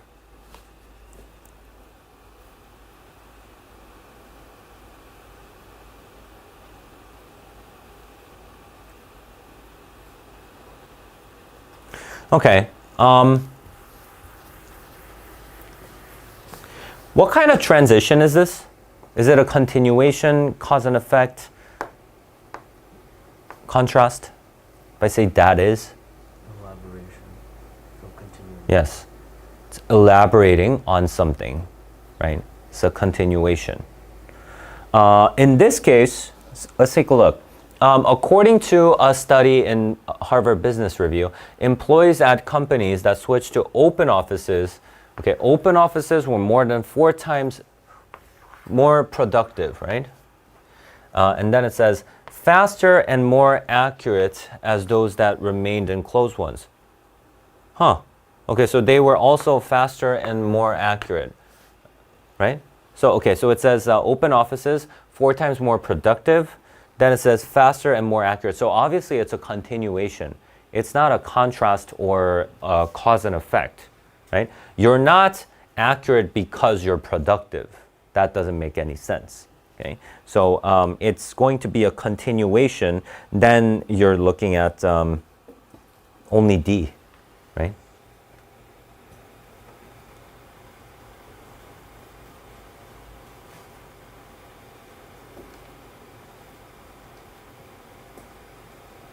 What about this one, 28? Who chose A for 28? B, C, D. Okay, third supporting example similar to the examples already there. Okay, so so we have 3 hints again, right? Examples 1 and 2 and the general point, right? Don't leave out the general point. It's always a hint also, okay? So what's the first example? Guided tours is the first example. This is the second example, and then now it's asking you for the third example. But what's the general point? Attempting to get a personal feel for its culture and community. This is the general point that it's all supporting. That's why they do guided tours. That's why they do focus groups. That's why they do blanks. Okay, so employee interviews. Does that have a personal feel? Like a guided tour? Yes, I feel like it does. Okay, so I feel okay about A. What about what's a press release? The news. Okay, you give something to the press, right? You just give something to the press, say, yeah, you can write an article on this, right? So no, it doesn't have to do with the personal feel. So that's why B is not the answer. Same for promotional materials, doesn't have a personal feel for its culture and community. So A would be the best one. Employee interviews. So that has a personal feel.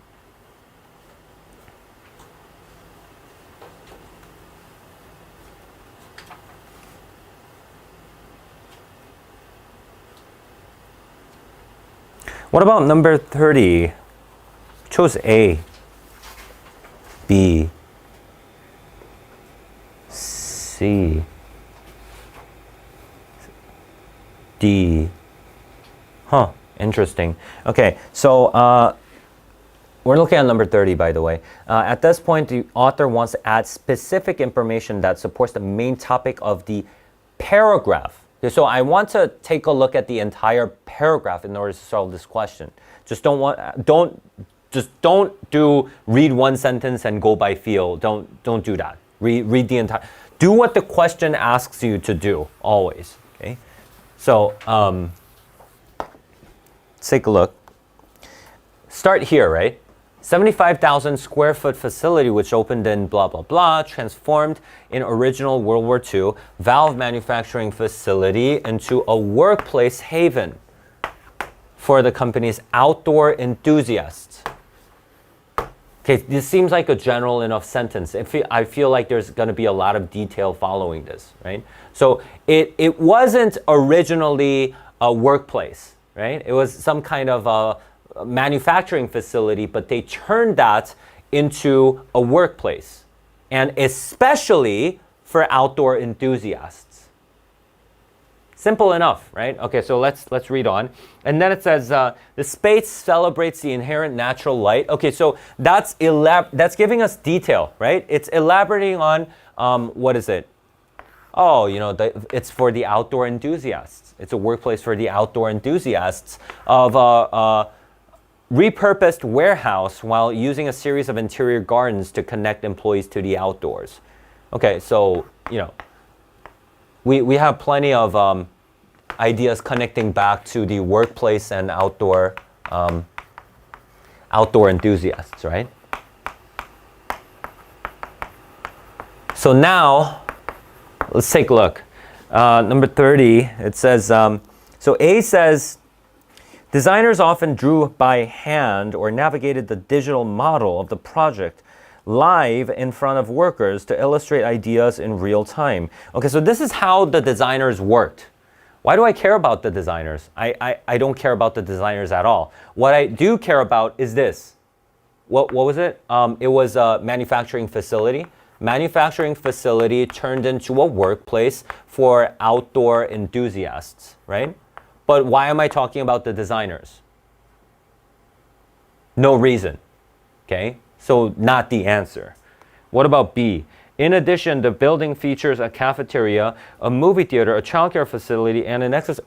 Okay, this seems okay, right? Because it touches on the idea that it's turned into a workplace, right? So I think B is okay. What about C? Doors feature custom handles made from bicycle frames and solar panels line the roof. Wait, this one's pretty good. Why? Custom handles made from bicycle frames. Why? Which idea does this touch upon? The outdoor enthusiasts, right? You see that? Outdoor enthusiasts, they like to ride bicycles, they like to blah blah blah, do stuff like that. So it's explaining that, right?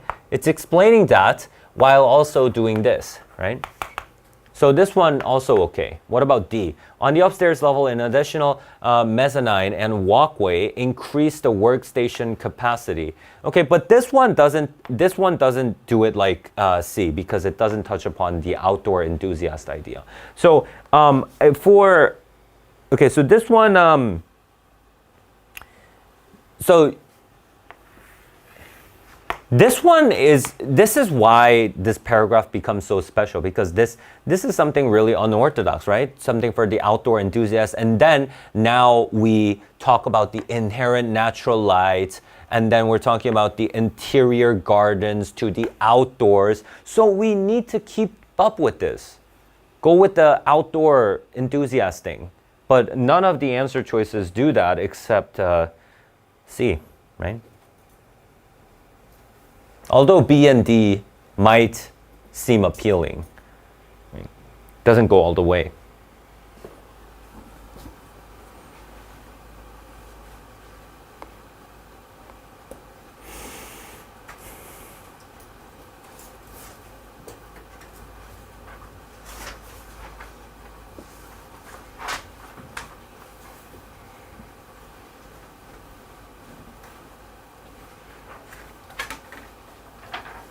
What about number 36? What did you choose? What did you choose for this? A? Somebody choose A. B? C? D? Okay, fine. Yeah, it's B.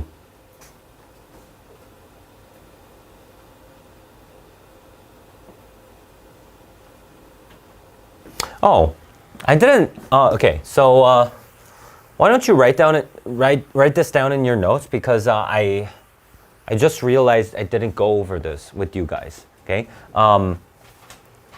it has nothing to do with this, by the way. Okay, just disregard this. Okay, if you say if you use a preposition which, okay, preposition plus which. What do I mean? What does this do? By preposition which, I mean literally like a preposition and then a which, right? Like in which, or of which, at which, right? You've seen these, right? When do you use these? What is this? Relative. Yes, it's a relative clause. Yes, of course. But like when and how do you use it? Can anybody tell me? Is this confusing? It's not confusing? Then what? Adding extra information to something. Yes, it is. But do you guys know when to use which preposition? No. How do you do it? I don't know. When I'm writing, I just think about it and just write it. Yeah, so you don't know. That's not knowing. Like, not the exact definition, but... Yeah, so you're going by feel, so you can potentially get it wrong.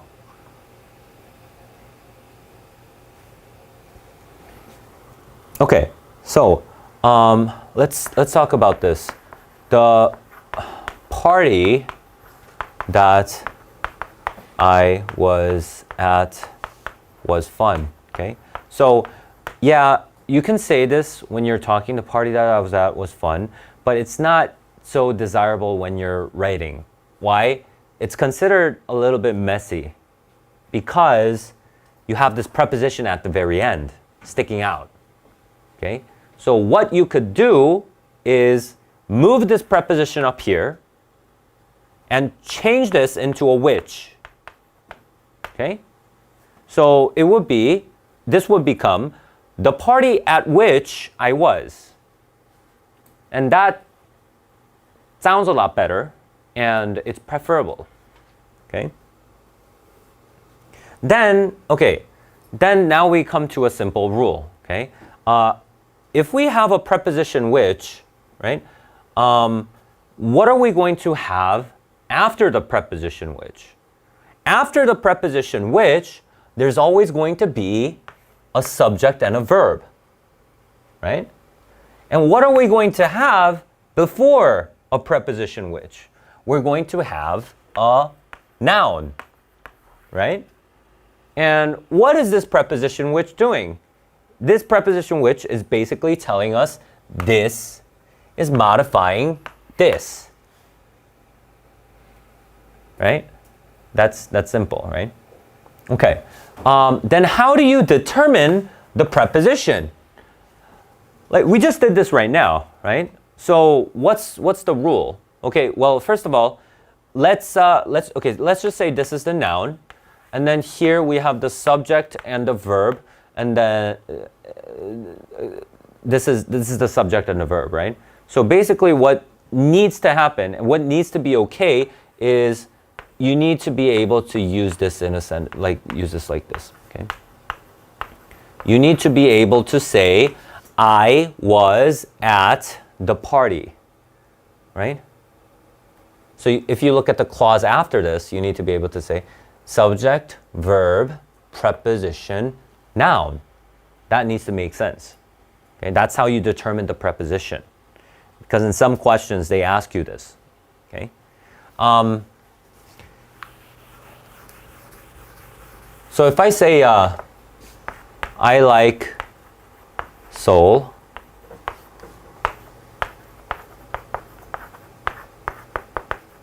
what preposition would need to come here? Sandwich. Yeah? Because this is the subject, this is the verb, this is the noun. You need to be able to say, I live in Seoul. Okay? Okay. That's it. That's it. Pretty simple. Okay, any questions on this?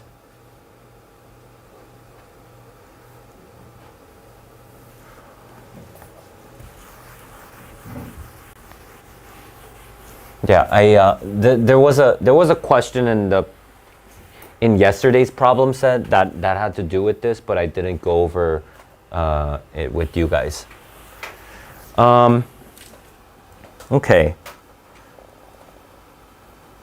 So yesterday, no one came to me. No one asked me about the. No one asked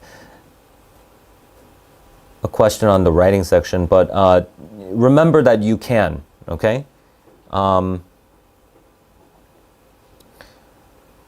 So right now, before we go back to. Okay, let's actually.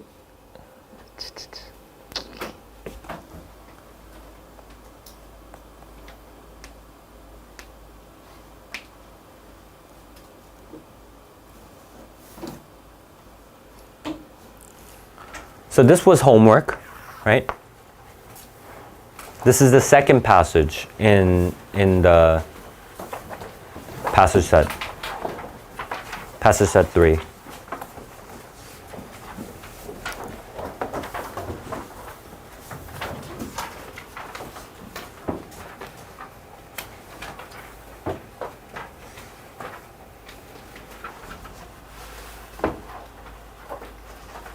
Are you guys okay? Are you guys okay? Do you need a break? Are you going to go to sleep? Not me. Okay. Are you guys going to go to sleep? What page is this? 101? 101. Page 101. Okay, you guys are okay, right? All right, so let's take a look. It says decoding a flower's message. By the way, this is a pretty common passage. What type of passage is this? It's talk about a species or talk about a plant kind of thing. Like you're gonna know it right away because in the very beginning, they're gonna give you a specific name of a plant or an insect or whatever, okay?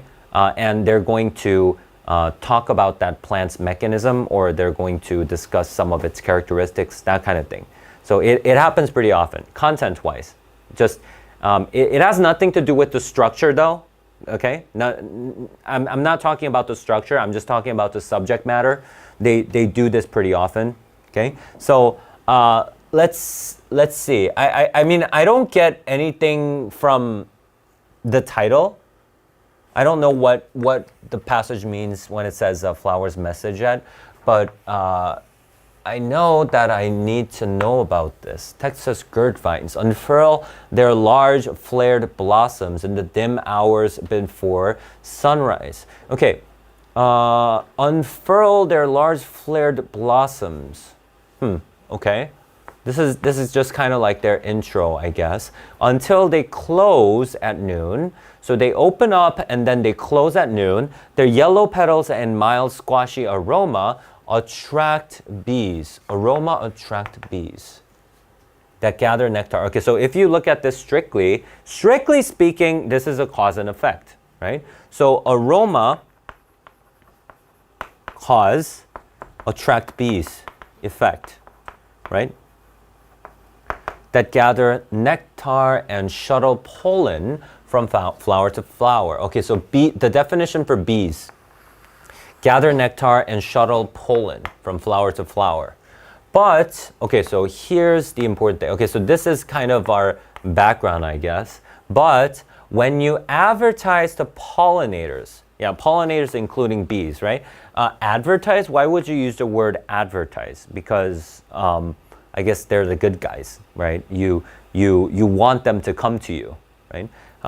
You advertise in an open communication network. I have no idea what this means. Open communication network, what does that mean? What does that entail? Says this guy, right? But I don't know what an open communication network means or what that entails. It says you attract not just the good guys, but you also attract the bad guys. There's our definition. So I'm gonna ditch open communication network. I can throw that away. I mean, if the question asks me about it, I'm just gonna say not just the good guys, but also the bad guys. But for now, I can just say good guys plus bad guys, right? That's what advertising in a open communication network means. Okay, so now if you go back to the title, it's talking about a flower's message. So this probably it's talking about the aroma, right? So the aroma, right? We've seen this attracts bees, right? Attracts bees, but this also gets the bad guys. That's what it's saying. So this is what we have so far. So we kind of have a problem. Okay, I don't know where we're gonna go from here. I honestly don't. But let's take a look.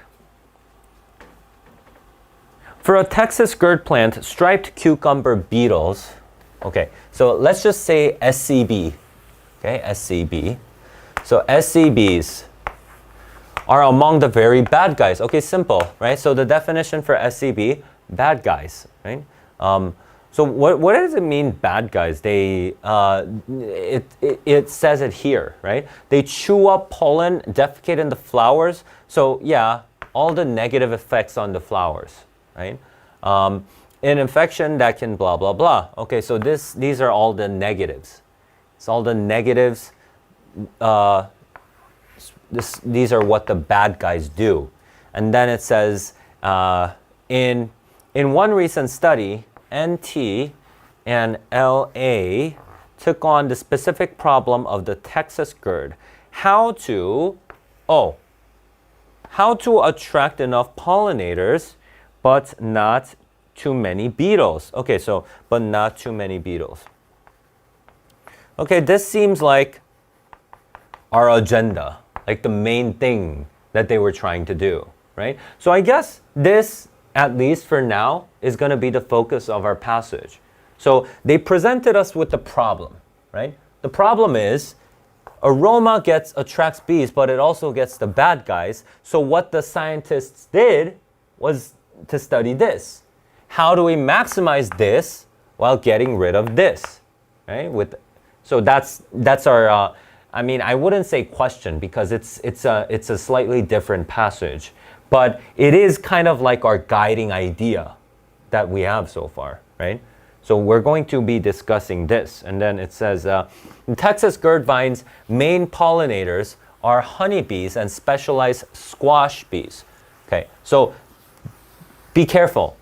try not to take this information in. Like, don't try to memorize this. Don't stuff your brain with all the trivial detail, because then you're not going to be able to remember what really matters in the passage. Okay, so I mean, that's why I like to use acronyms. Just use acronyms, or I mean, just mark them, but don't remember them. Just don't think about it, right? So we have SBA, which respond to its floral scent. These are the pollinators, so they're the good guys, right? The aroma includes 10 compounds, but the most abundant and the only one that lures squash bees is 1,4-D. Okay, so I'll just call this 1,4-D, right? So this is the one that lures squash bees, and it's the most abundant one, right? So I guess this is like a really dominant one, or I don't know, common one. And then it says intuition suggests. All right. So as soon as it says intuition, like whose intuition is it talking about? Just us, right? Just common sense. It's talking about if you just on a surface level, if you just think about it logically or that kind of thing, intuition suggests that more of that aroma should be even more appealing to bees. Okay, so if you get, this is what intuition says: more aroma, more bees. There should be that correlation. That's what it's saying, right? This correlation. But I mean, as soon as you read this sentence, you should think to yourself, okay, but I guess that's wrong, right?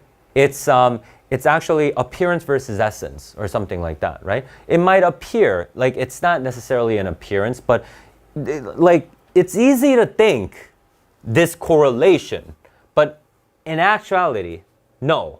That's probably what they're going to say. They're not going to say, intuition suggests blah, blah, blah. Your intuition is right.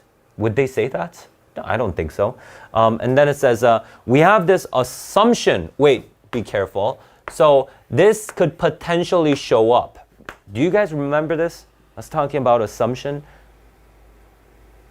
Did we not talk about assumptions? We did, right? Yeah.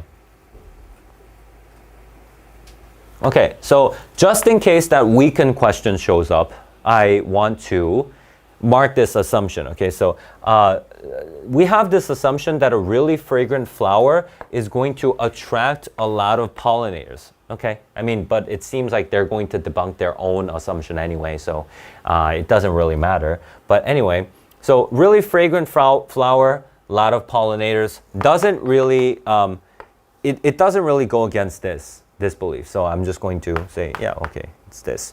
And then it says, but she adds, that idea hasn't really been tested. Okay, so this idea was not tested. Okay, and extra scent could well call in more beetles too. Okay, so this is a possibility, right? That goes against that intuition, right? To find out, no, it doesn't necessarily go against the intuition, but it's just an additional fact, right? To find out, all right, think about this. Says to find out, and then they planted 168 gourd vines. So now we're starting an experiment, right? So this is process, but if you think about this is the motivation. To find out what's been mentioned before, right? Idea, now we need to look at that idea, right? So this, right? Blah, blah, blah, blah, blah, blah, blah, blah. Am I going to read this? No. Why? Because it's all process, right? So we have half of what got swabbed without fragrance. Oh, okay. So, I mean, you can just kind of skim through it. So you can see like, okay, some are going to have fragrance and some are not going to have fragrance. I guess that's going to be an obvious experiment versus control group, right? Because they want to test the effects of fragrance aroma, right? The researchers also wanted to know, okay, so this is also, I guess, a motivation, whether extra beetles would impose a double cost by both damaging flowers and deterring bees. Okay, would beetles actually stop bees from coming, which might not bother to visit a flower laden with other insects and their feces? Okay, so it might also not bring the good guys. The bad guys being there would have an impact on the good guys not coming. So every half hour throughout the experiment, the team plucked all the beetles. Okay, so I don't care what you guys did. Right? Finally, they pollinated by hand okay, still process, right? Finally, they did this, blah, blah, blah, should develop into fruits with the maximum number of seeds, providing blah, blah, blah. It was very labor intensive. I don't care. You asked for it. You devised the study yourself. Why are you complaining? Well, I don't really care about the process, right? We would be out there 4 in the morning. Oh, come on. Okay. Try to set up before these flowers, blah, blah, blah. As soon as they did, just the fact that this person is mentioning that he or she was out at 4 in the morning is 생색. Why? I mean, we're talking about science here. Like, why are you emphasizing the fact that you were out there 4 in the night? You want credit? Do you want someone to pat on your back? Say, okay, you were good. Like, thanks for doing this. Well, no one cares. We only care about the science. As soon as they did, the team spent the next several hours walking from flower to... Again, why? Why do I care? Why do I care if you're walking from flower to flower? Honestly, I mean, I guess they could ask you a question on this, saying, oh, it was labor intensive, blah, blah, blah. But that's not my point. My point is, why are they talking about these kinds of things in a science passage? Like, I'm just curious about science. I'm not trying to read about scientists having a hard time on this. God, I can't bear this. 2-minute intervals, like everything we saw. 생색 제대로, right? Anyway, what they saw was, okay, so now we have our results. Okay. What they saw was double the normal number of beetle on fragrance-enhanced blossoms. Okay, so even if I don't read the process, I can still kind of get it if I read the result, because it's the experiment itself is really intuitive, right? It has a really intuitive design. What is that? Fragrance-enhanced blossoms versus normal blossoms, I guess, right? Pollinators, to their surprise, did not prefer the highly scented flowers. Okay, so I take note of all these results, by the way, right? I mean, I'm not doing it here because I'm going to erase it anyway, but you need to take note of these, right? Squash bees were indifferent, and honey bees visited enhanced flowers less often than normal ones. Okay, so those were all the results, okay? So you need to annotate that in a manner that's going to help you when you're solving the questions, and you need to refer back to the passage. It should help you. It shouldn't hamper you, okay? So all of these are going to be the results, and then after that I see T thinks. Okay, so if it says, if it's talking about what the scientist thought, what is this? This is the significance, okay? So T thinks the bees were repelled not by the fragrance, but by the abundance of beetles. Okay, so that's their significance. They're saying, oh, you know, even, okay, so when the fragrance went up, the bees didn't really come, but this is not really because of the fragrance, it's because of the beetles. There's so many beetles there that they stopped them from going, okay? The data showed that the more beetles on a flower, the less likely, okay, correlation here, right? More beetles, less likely a honeybee is going to be here, right? So you can annotate like this, right? It's easy to see if you do this. I always like to do it in a passage, like up and down, or If someone says something is not something, I just like to exit. If we're talking about the positives, I do this. If we're talking about the negatives, I like to do this. Okay. And then it says that added up to less reproduction for fragrance-enhanced flowers. Okay, so in the end, they got less reproduction. So that's not good, right? So if you have more fragrance, intuition suggests what?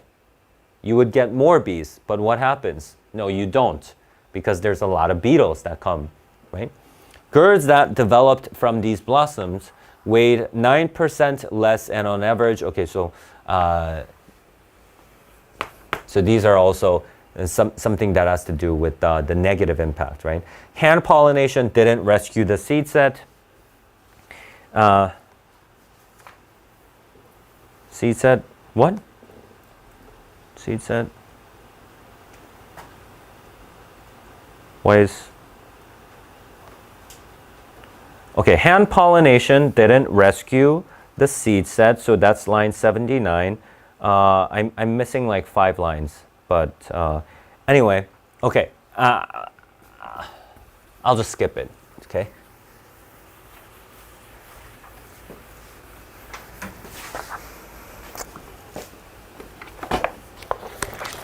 Let me just take a look at...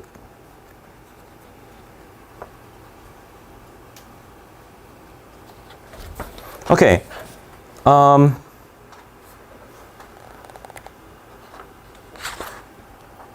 Line 75, right? Not line 75, line 79. Hand pollination didn't rescue the seed set, indicating that, okay, indicating that, so that's going to be the significance, right?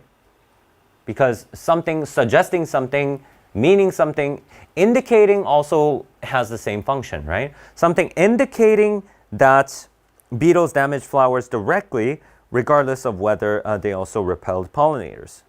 Okay, and then we have a parentheses, right? So I don't need to necessarily take note of that. I'm gonna go to line 85, and then it says, the new results provide a reason that Texas gourd plants never evolved to produce a stronger scent. All right, so just looking at this first sentence, what kind of ending do you think this is? So the common ending types, do you guys remember the common ending types of a science passage?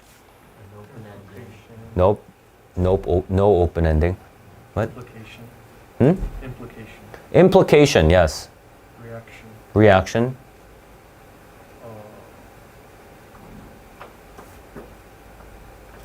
Incomplete.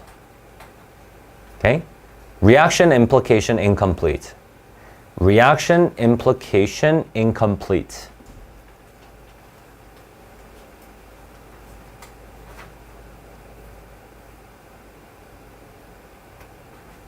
Okay, so what do you think this is? The new results provide a reason that Texas gourd plants never evolved to produce a stronger scent. It's the implication, right? It's just telling us, okay, so it was rather a simple study, but after they did this study, they're like, okay, so, more fragrance is not good for the Texas gourd vines. So that's why they didn't produce a stronger scent. It's discussing the implication. If you really ramp up the odor, you don't get more pollinators, but you can really get ripped apart by your enemies. Okay, so RR chemical. Okay, this is a guy that hasn't showed up, right? So is this a reaction? It's not necessarily a reaction. Don't get confused, right? Because he's not necessarily commenting on the study that we have, right? It's his opinion on his own, right? But anyway, if we have to qualify this last paragraph, I would say it's an implication, right? Saying, okay, that's why it didn't evolve that way, right? So it's making a comment on their evolution, right? Saying, okay, that's exactly why they didn't evolve that way. Okay, why don't we take a quick break and then we'll come back, do some of the questions.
Okay, so let's look at the question. It says primary purpose of the passage.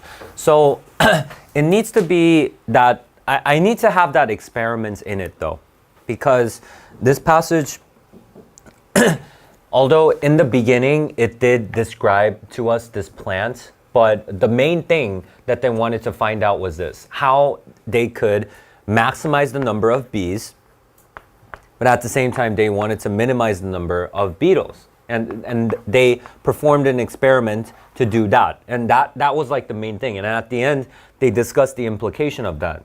Okay, so A says, discuss the assumptions. Well, we did have an assumption and reasoning behind okay, there's no theory though. Okay, we don't have a theory. What about B? Describe the aim, method, and results. Okay. Yeah, we had motivation, what they wanted to find out. We did discuss the process in pretty heavily, yes. Results, of course, yes, of an experiment. So this is okay. Present and analyzing conflicting data. We did not have any conflicting data. Everything had the same result. Show the innovative nature. Okay, innovative nature. Okay, let's think about of a procedure. No, right? What kind of procedure? Like the focus was not on the procedure. It was about finding something out. So not this. So it would be B here. Primarily relied on which type of evidence? Okay, so these are the questions that you're gonna get. Okay, so do you think you can get the answer to this question only by reading the process like thoroughly? No.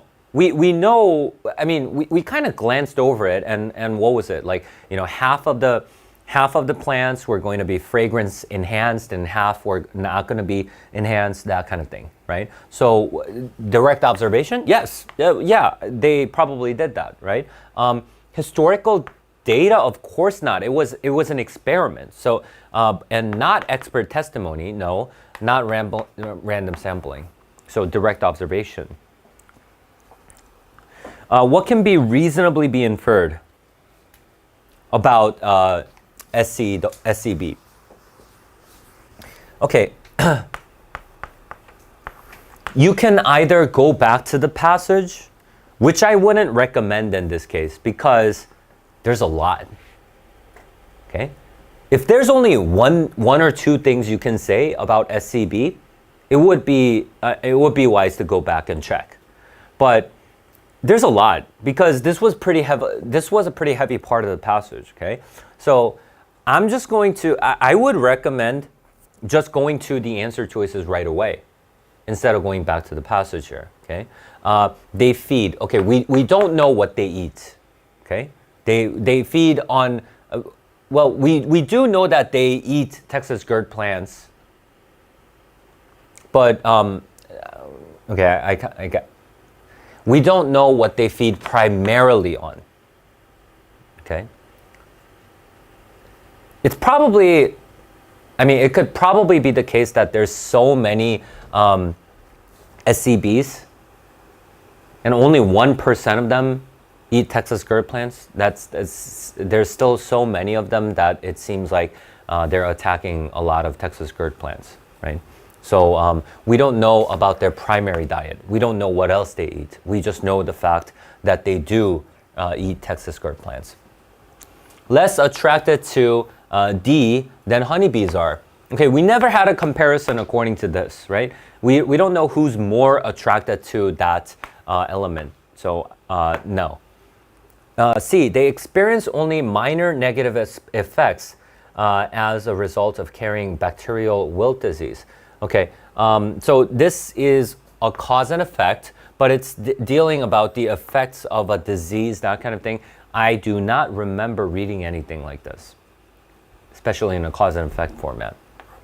They're attracted to the same compound in Texas gourd scent that squash bees are. Okay, so this, yes, could be implied because they when we were talking about this, what did we say? This attracts bees, but at the same time, it also attracts the beetles, right? So D is possible.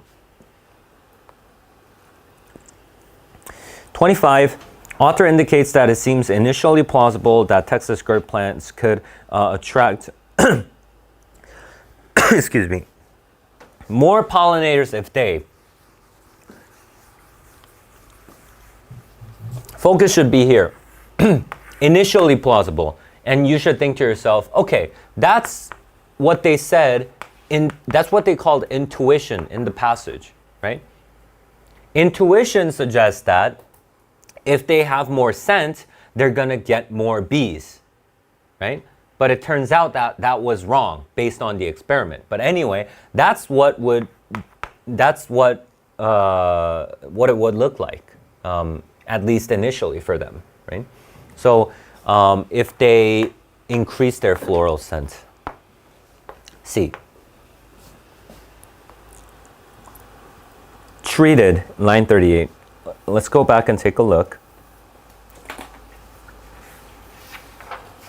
Okay, so now, okay, I know we didn't read the process, but this is fine, okay? Each treated flower emitted about 45 times more fragrance than a normal one. Huh, what do you know? Pretty easy, right? It's a comparison between a treated flower and a normal flower, right?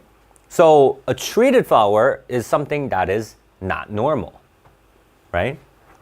And if I go back here, it says D treated swabs deep inside their flowers. Okay, and then they made them more fragrant. Oh, okay, so treated means more fragrance, right? More fragrance. And these are the normal ones. Okay, so now let's take a look at the vocabulary question. The treated flowers, so the altered flowers, right? They were the ones added with more fragrance. So A. What did T and A do as part of their study that most directly allowed T to reason that bees were repelled not by the fragrance itself? Okay. All right, so do we have a line reference for this? Yes. Yes, you would have a line reference for this because, okay,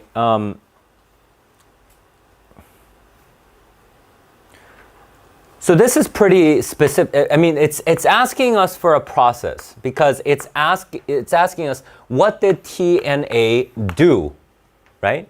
So what did they do to ensure that this, right? So, okay. So what am I going to do? I'm just going to do this first, right?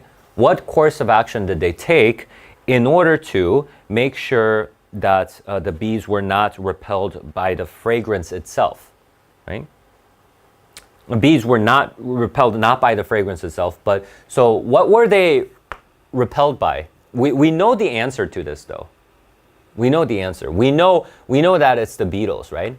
We know the reason why the bees were repelled were the beetles. The number of beetles there, and they were eating everything and they were pooping everywhere. That was the reason. But the question is not asking us that. It's asking us, what did they do? What did they do? Okay, so 45 to 50, let's take a look. 45 to 50 says, so every half hour throughout the experiments, okay, so it says so I do want to take a look at what happens before this also. Also wanted to know whether extra beetles would impose a double cost by both blah, blah, blah, which might not bother to visit. Yeah, this is exactly what we were looking for. It's saying the beetles would actually damage the flowers, but at the same time, it would cause the bees, deter the bees also. And then, so every half hour, in order to make this not a possibility, the team plucked all the beetles off of half of the fragrance-enhanced flowers and half the control flowers. Oh, okay. So there were, so half were fragrance plus, right? And half were normal, right? But then they divided this in half again, right? And they plucked beetles here, right? And then compared this with this also, right? Okay, so let's go.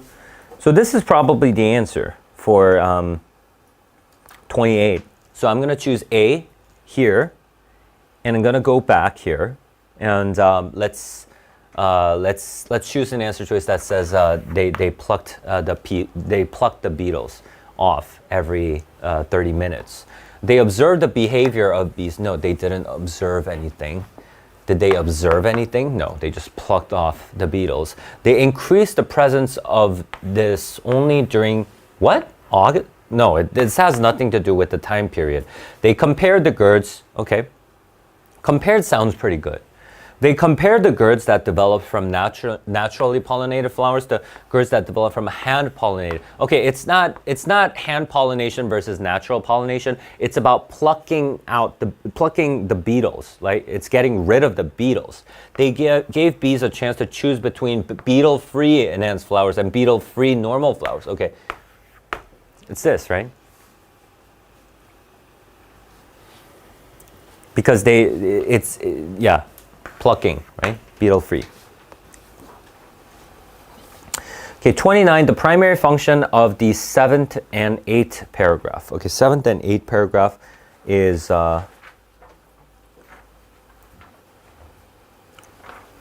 65 to 84.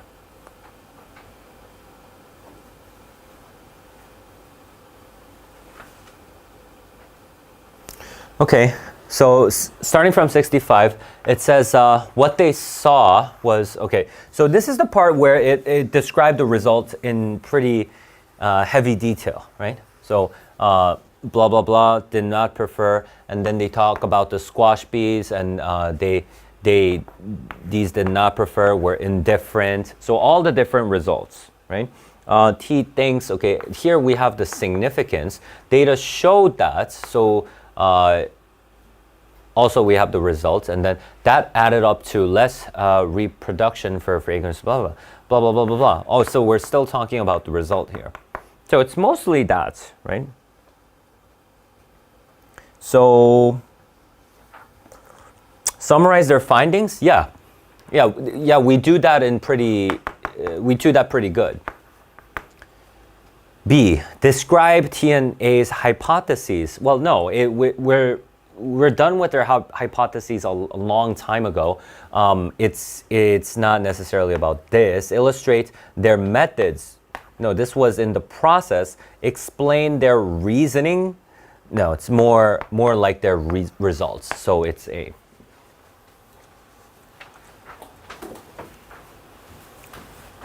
In describing squash bees as indifferent, the author most likely means that. Okay, so who chose A here? Chose B. C. D. Okay. So let's go back to line 68.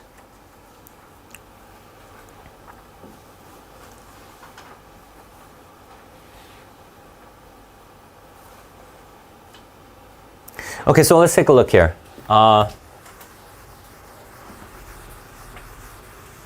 So starting from here, okay, so double the normal number of beetles on fragrance enhanced. So if the fragrance goes up, what also goes up? Beetles, right? But pollinators did not prefer the highly scented flowers. So pollinators did not prefer, meaning, is it, I'm not sure. I'm not sure if we saw, if it says did not prefer, does it mean they didn't have a difference, or does it mean they went there less? I mean, let's just leave it at that. What about this? Squash bees were indifferent. Oh, so that probably means, right? I was kind of confused when I was reading this, but when it says they were indifferent, that means it's probably they didn't really care. It's just that they had no preference, right? They couldn't make, it's like they couldn't even tell the difference. That's probably what they mean. So that's why it's B. So for the fragrance enhanced, they were indifferent. That means, yeah, I mean, I don't care. That was their response. It doesn't have anything to do with the beetle infested or not. It just has to. It just pertains to the fragrance ones. You just read it, right?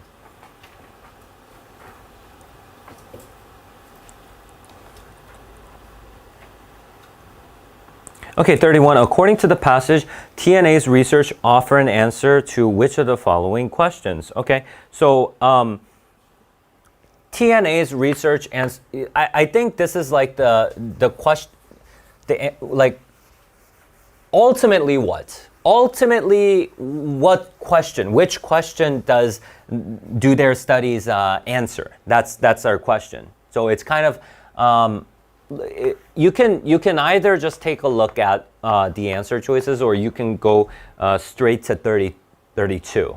Okay, so let's just take a look one by one. Did anybody choose A, B, C, D? Okay, so B, C, D. Nobody chose A, right? Okay, actually, then let's take a look at 17 to 20. Okay, 17 to 20 says, took on the specific problem with Texas skirt, how to attract enough pollinators but not too many beetles. Okay, so that's 17 to 20, right? 17 to 20, beetles, maximize, no, bees, but lower beetles, right? It's this question, right? What's the next line reference? 22 to 25. Is this right?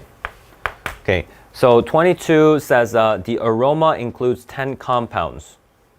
Well, this doesn't have any question in it, right? Okay, so I'm not going to choose this one. What about the next one? 79 to what? 79 to 84. Hand pollination didn't rescue the seed set. Okay, no question. I don't see a question here, right? Next one, last one. 85 to 86. Okay, thank you, Kua. 85 to 86. Okay, 85 to 86. This one does answer a question. The new results provide a reason that Texas gourd plants never evolved to produce a stronger scent. It answers the question, hey, why don't they have a stronger scent, right? Why not stronger scent?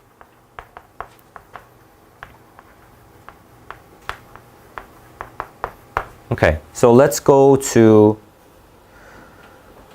31. Okay, so 31 says, how can Texas gourd plants increase the number of visits they receive from pollinators? Oh, okay. So did you guys choose A and then A? AA? Okay. But you need to actually think about this. Did they actually answer this question? Did they provide an answer for this?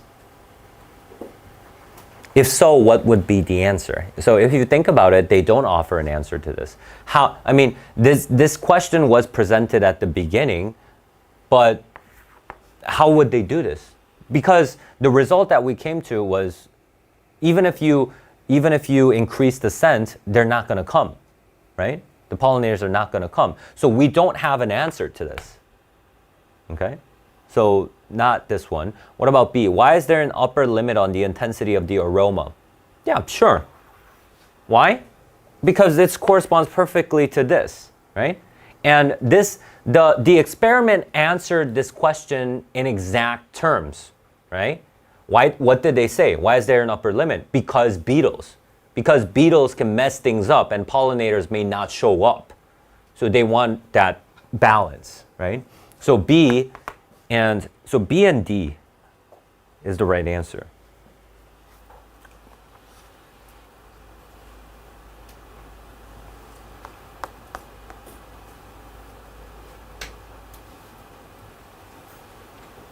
Okay, let's take a look at the Lincoln-Douglas debate.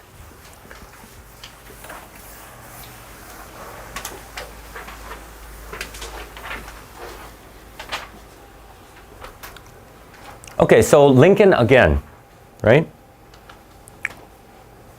So what do we need to be careful about? Lincoln is not an abolitionist, okay? Don't be mistaken, right? We talked about this. Lincoln did not want to free the slaves, at least until later, when he needed a moral cause to do so, right? Okay, so let's take a look. Passage 1 is by Stephen Douglas, and passage 2 is by Abraham Lincoln. Douglas, debates. They just debated each other. Okay. Let's take a look. Mr. Lincoln, okay, so passage 1 is written by who? Stephen Douglas, but it's talking about Lincoln. So I'm just going to box this, saying this is the opponent's view, I guess, right? So Lincoln says what? Lincoln likens that bond of the federal Constitution. So you might be a little bit surprised here because you don't know exactly what the bond of the federal Constitution might be. It's such an abstract concept, maybe, but it's defined here. Joining free and slave states together. Okay, so whatever that bond is going to join free and slave states together. Okay, so we haven't talked about slavery, so we will right now. Okay, so last time, do you guys remember us talking about the Senate and the House of Representatives? Okay, so we said the Senate, okay, for the Senate, every state is going to have one vote, right? What about the House of Representatives? It's according to population, right? This acted as a safety valve. Well, what do I mean? Well, okay, if you think about it,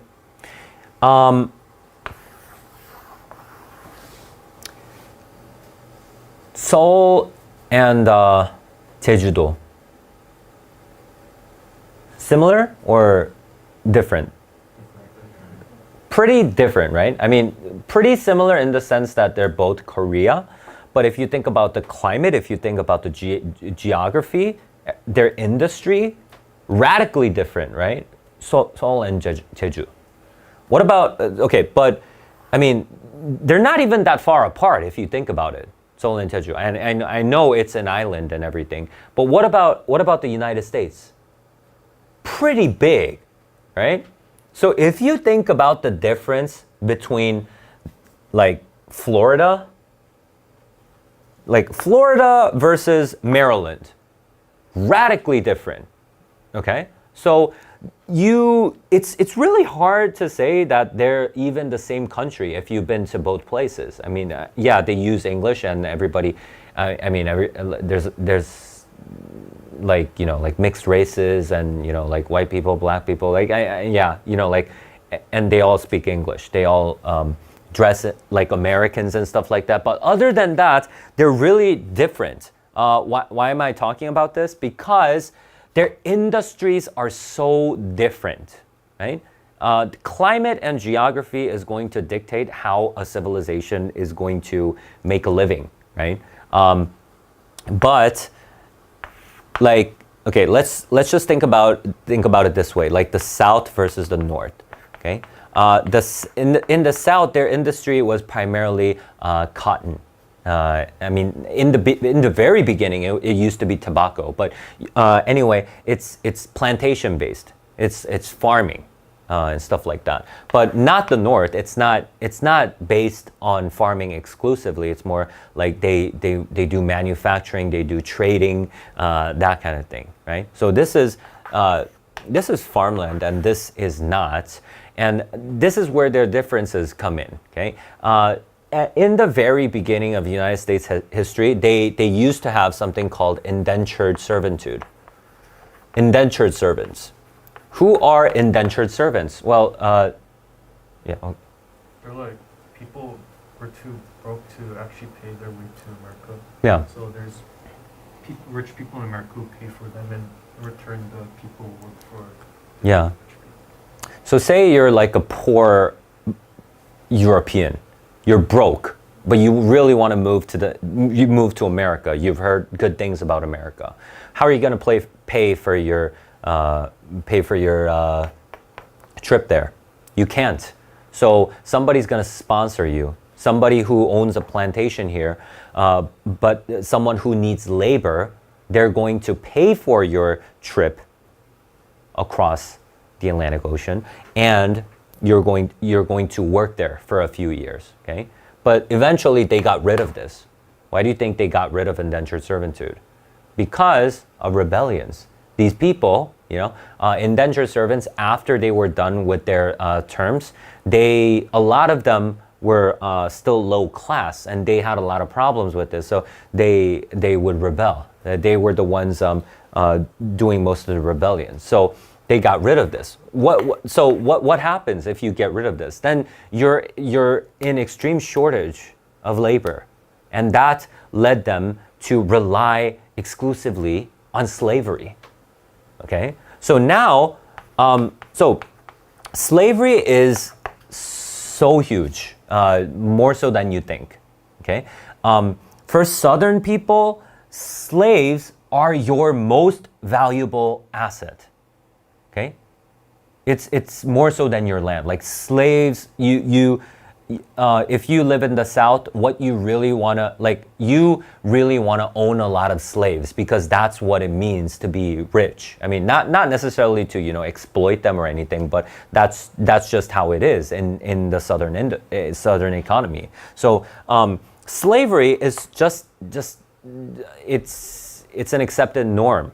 It's a norm. It's everyday life in the South, right? But what about the North? No. You don't need slavery. So, but the thing is, like last time we talked about how it's different countries coming together and forming a single country. You can't tell another country, hey, I don't like you doing slavery. Get rid of that law. You can't really do that, right? It's just that they're bound by the federal constitution, right? But strictly speaking, they can't tell each other what to do with regards to their laws, okay? But there are also federal laws, okay? So laws that are common to all of America, right? So how do we make these laws? We make them here, right? So some people say, okay, let's make a law like this in the House of Representatives. And then, so they vote on it, and if it gets passed, it goes on to the Senate, right? So let's think about this. So there are currently slave states and there are free states. Do you think they're going to favor the same kind of legislation? No, they're gonna want different laws. Why? Because they're so different, right? Okay, so slave states, they're probably gonna want laws that favor slave states.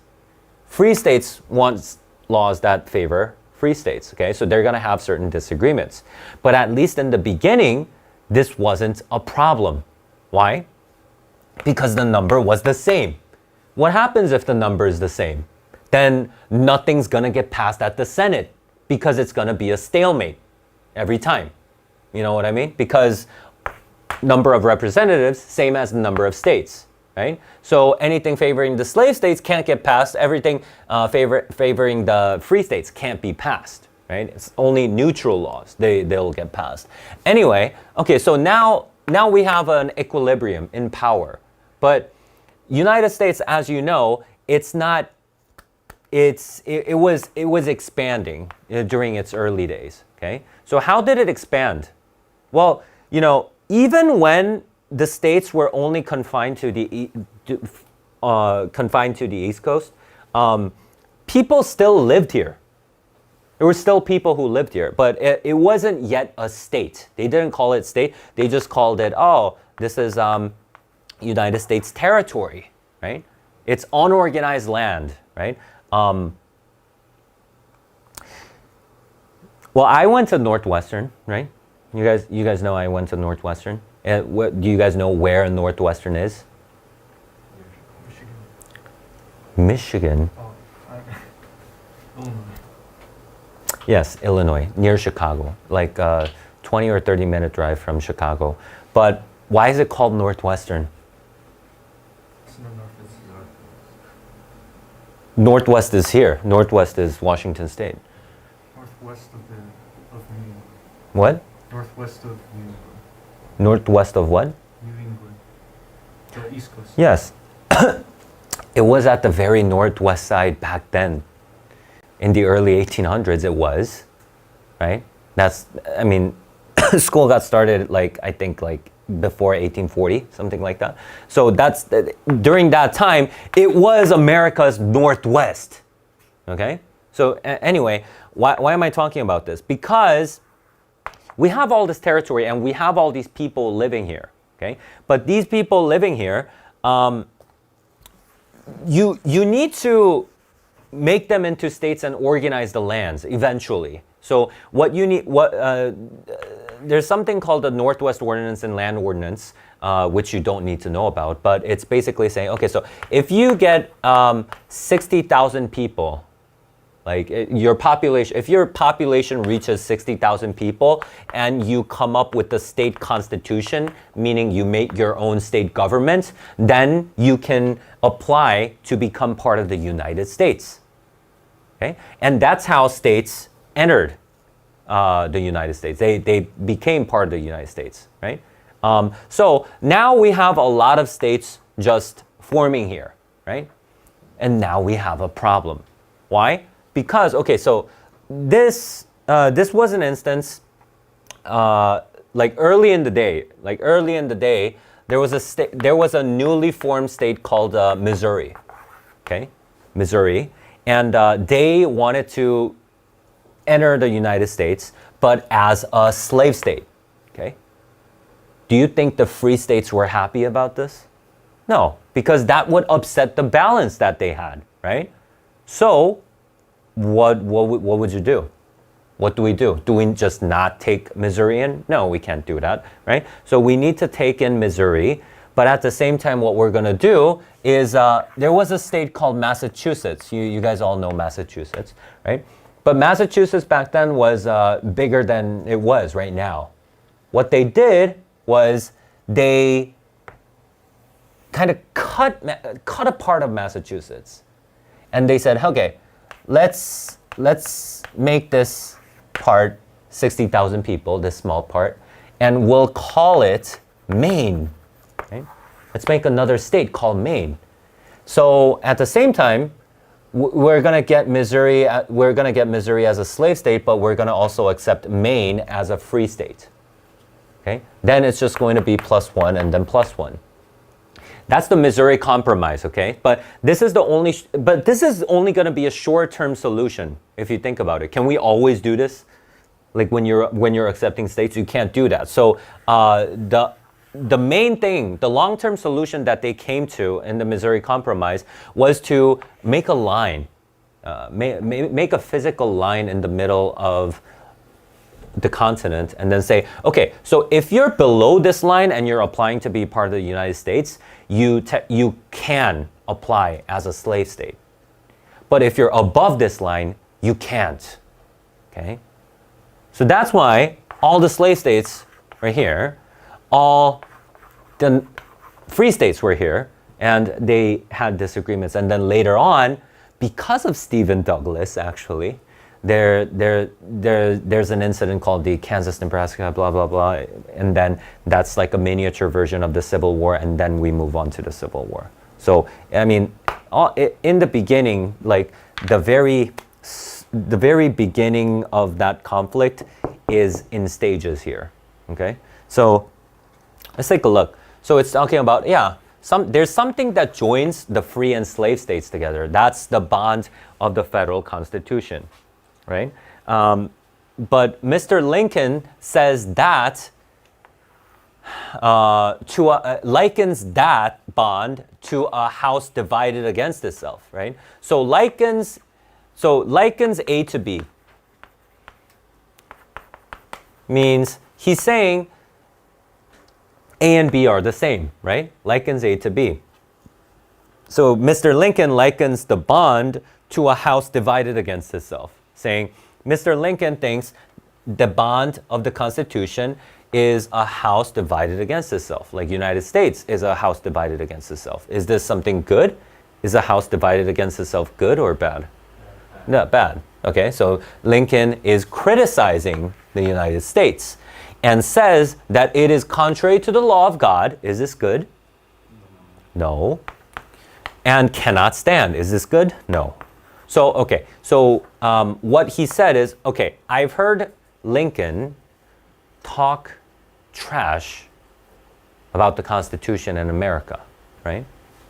And then what does it say? When did he learn and by what authority does he proclaim that this government is contrary to the law of God and cannot stand? Okay, so we have a question, right? So if you have an opponent's view and then right after that you have a question, what is that?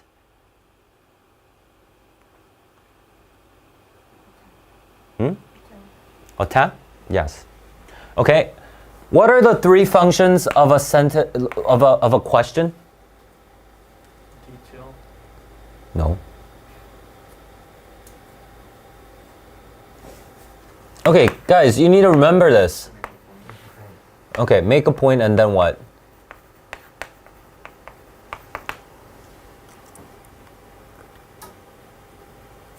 Nobody remembers? Okay, we said attack. What's the second one? Guideline. Okay? Okay, if you don't remember this, write this down and memorize it after class. Okay?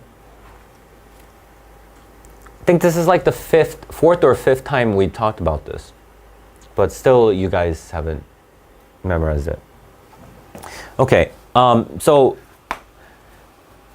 it's a question right after the opponent's view. So it's saying he's wrong, right? Okay. It's attacking this point of view. And then he says, it has stood thus. Okay, so what does thus mean? Therefore. Okay, so it has stood therefore divided into. Does that make any sense?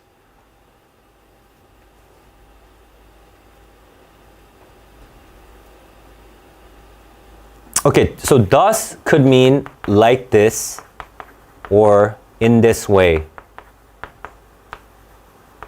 Okay? They use this a lot in history passages. So what does it mean here? It has stood divided like this into free and slave states from its organization up to this day. Okay? So it was like this from the very beginning. Right? Why are you criticizing the federal constitution and how the United States government is formed? Why are you criticizing that?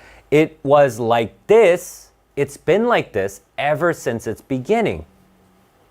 That's his counter argument, right? From its organization up to this day.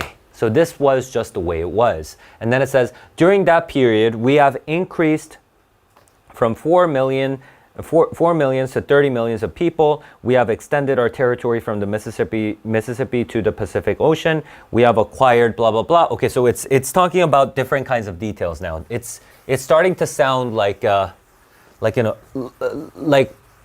passage that we just read. It is a noble land, right? It's talking about all the good things, right? That's happened, right? It's talking. We have acquired the Floridas. Territory expanded, and other territory sufficient to double our geographical extent. We have increased in population and wealth and in power beyond any example. We have risen. Blah blah blah blah blah blah blah blah blah. Right. So these are all what? These are talking about the positive developments that the United States experienced during that time, right? And then what does he say? And all this has been done under a constitution which Mr. Lincoln, in substance, says is in contrary to the law of God and cannot stand, right? So he's kind of being sarcastic here, right? So he says, okay, Lincoln says, we are a house divided. Oh, and during that time, by the way, we've had all these positive changes, right? All this under what Mr. Lincoln calls a house divided against itself, right? So that's how he's talking right here.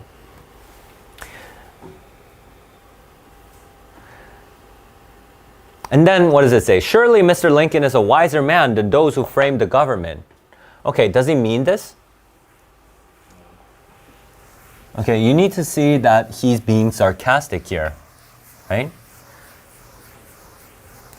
And so you need to see this point. Okay, so in the very beginning it says, it's talking about Lincoln's point of view, right? Lincoln says the United States equals a house divided against itself. House divided. And then what does he say after that? Oh, under a house divided, we've seen all these positive changes, right? And he lists them, right? And then he says, I guess Lincoln must be wiser than the people who made our government, right? Are you really going to take this as surface value? I don't think so, right? Okay, so let's take a look. I mean, after that, we're just going to move on. And then it says, I now come back to the question, why cannot this union exist forever, divided into free and slave states, as our fathers made it? Okay, so he says, I now come back to the question. So he says, okay, let me discuss this now. So what purpose is this question serving?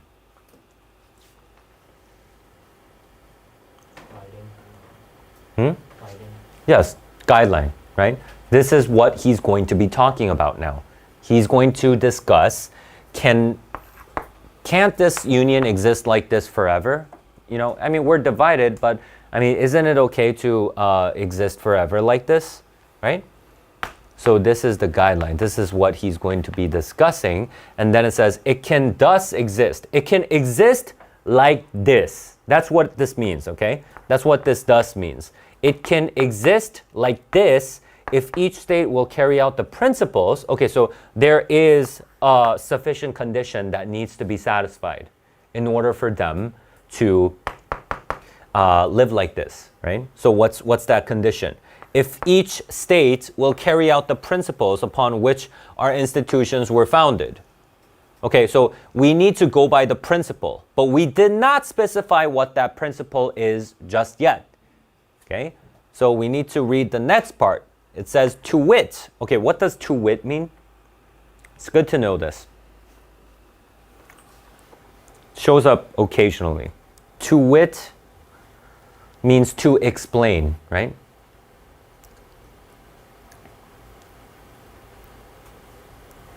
To wit, the right of each state to do as it pleases. Okay, so that's the great principle, right?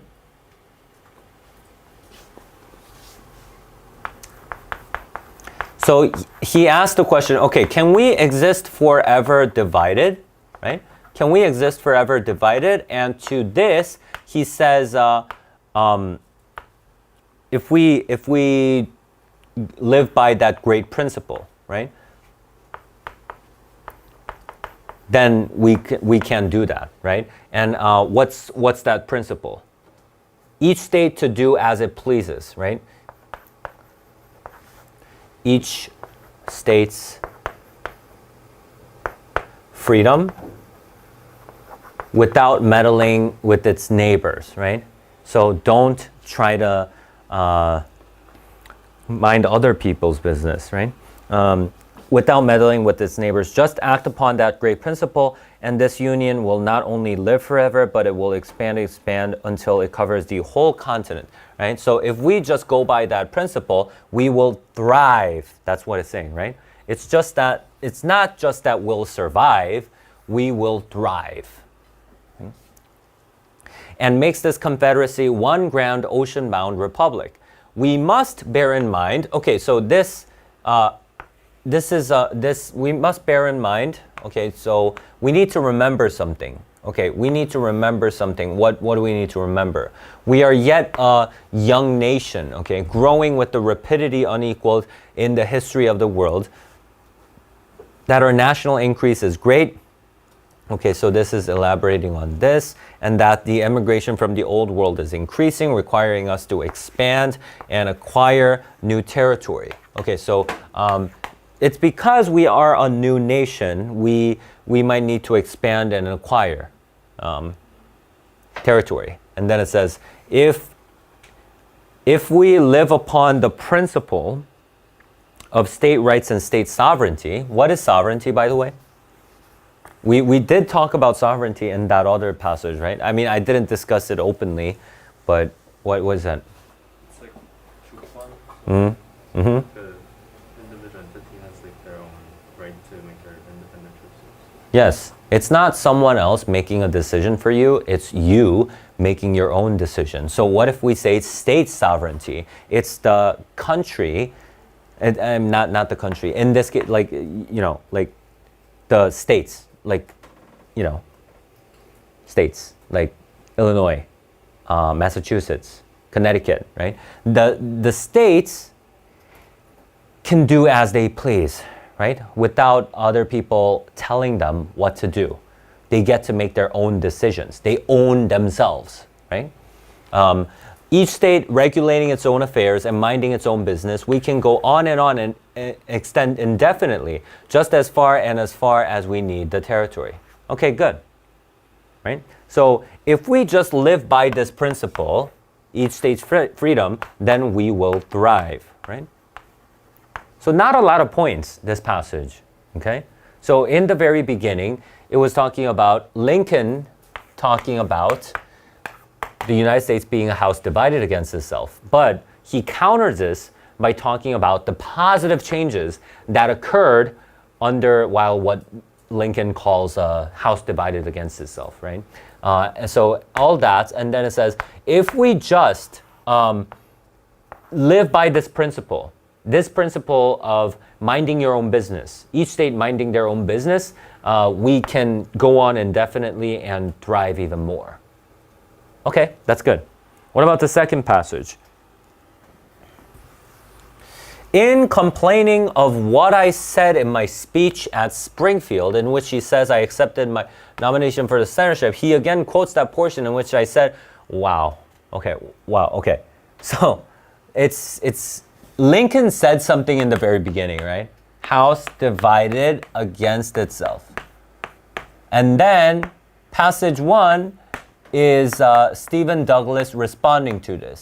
And then now Lincoln is responding to this.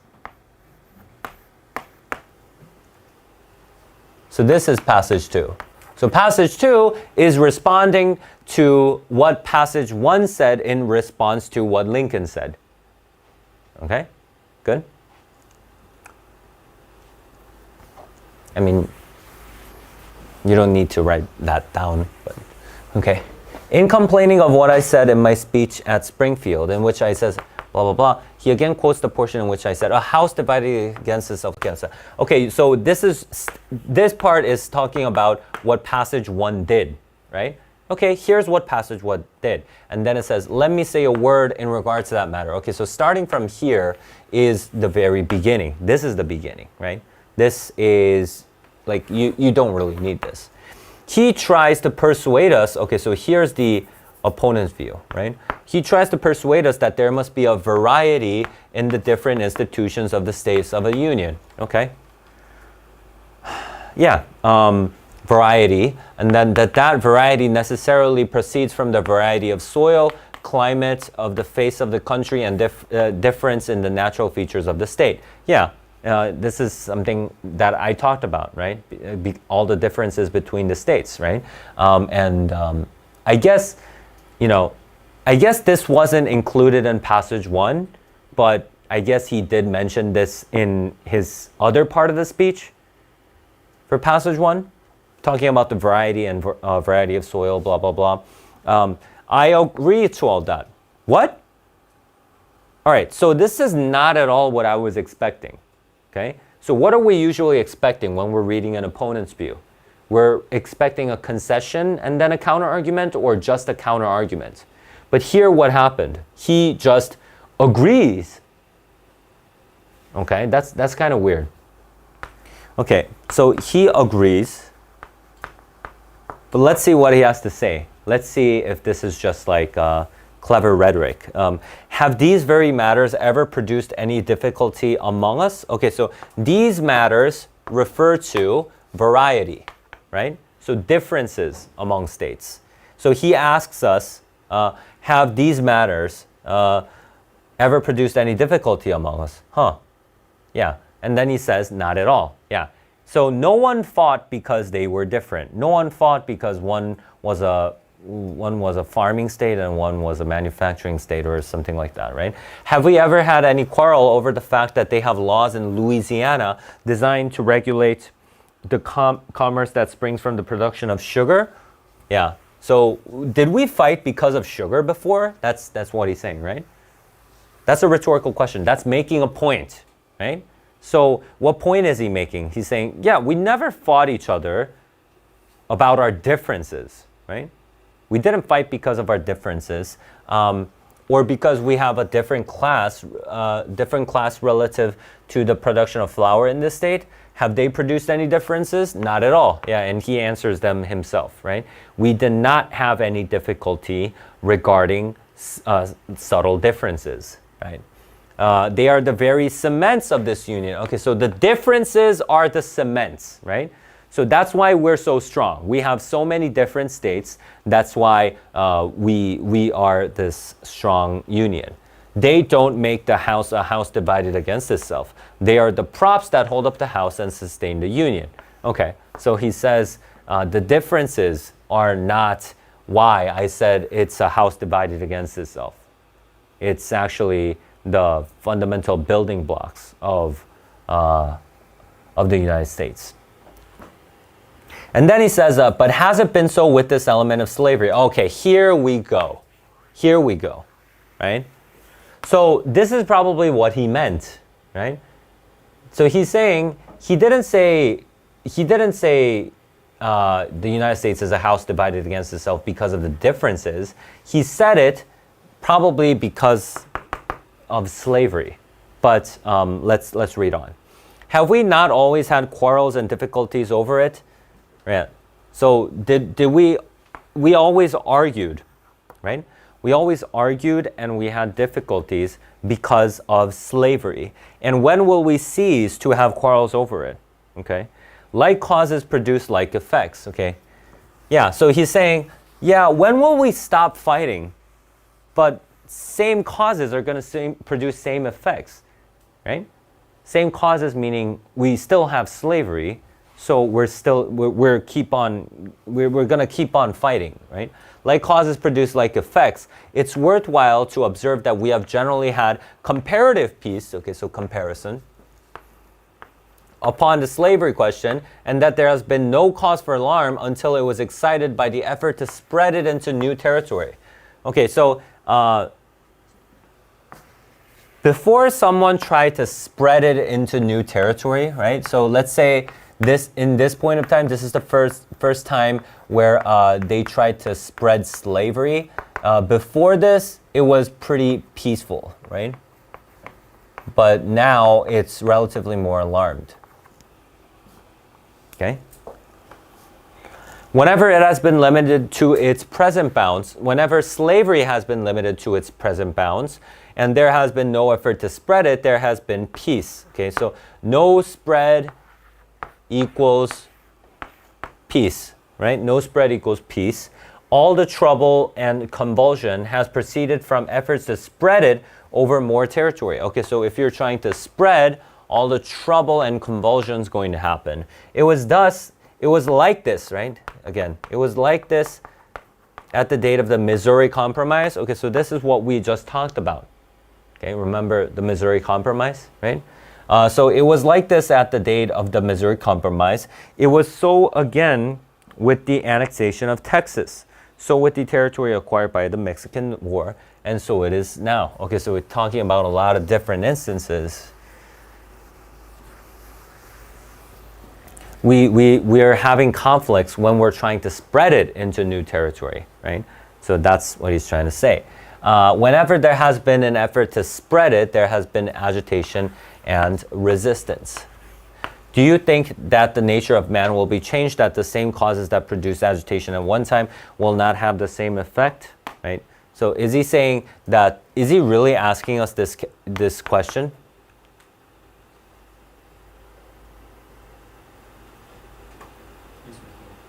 He's making a point. He's making a point that it's always going to be the same. As long as you have the same causes, they're going to be the same results, right? Okay, good. Okay, any questions on the passage?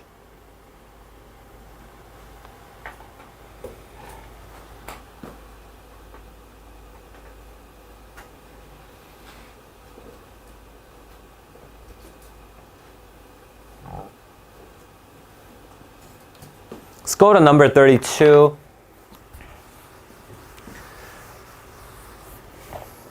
So it's talking about the first paragraph of passage 1. Okay?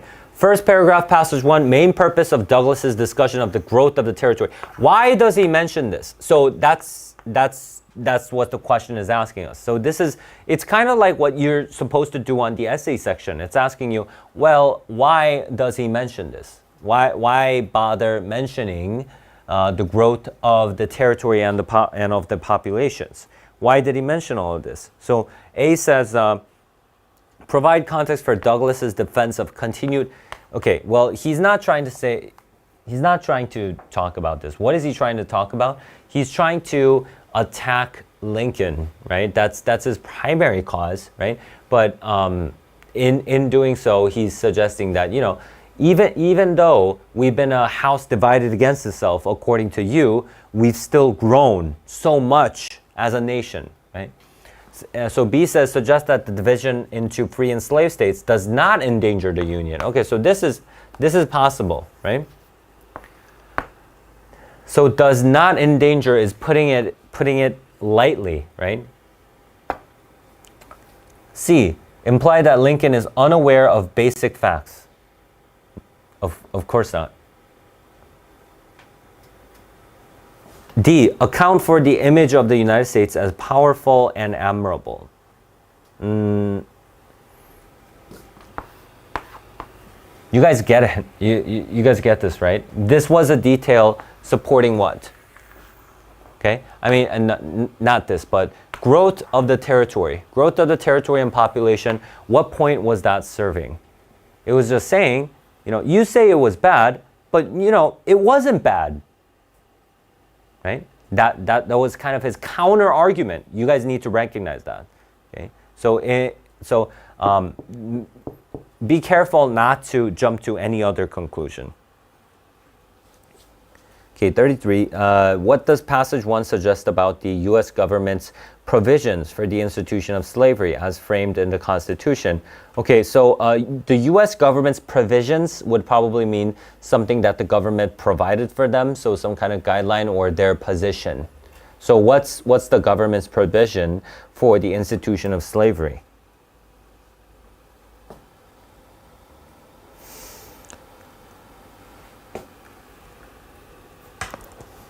So what does the government think about slavery, right? That's simply said, we can put it like that.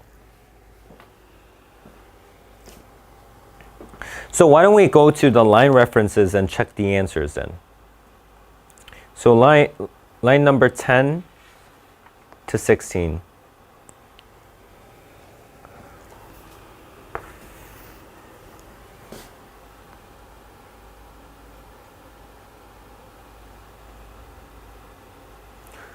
Okay, what does the government think about slavery? What does the government think about slavery? Line 10 to 16. Well, no, this doesn't have the government's position at all, right? It's just talking about how they've been doing so well for themselves. What about 25 to 27? I now come back to the question, why cannot this union exist forever divided into free and slave states as our fathers made it? Okay, so this is possible.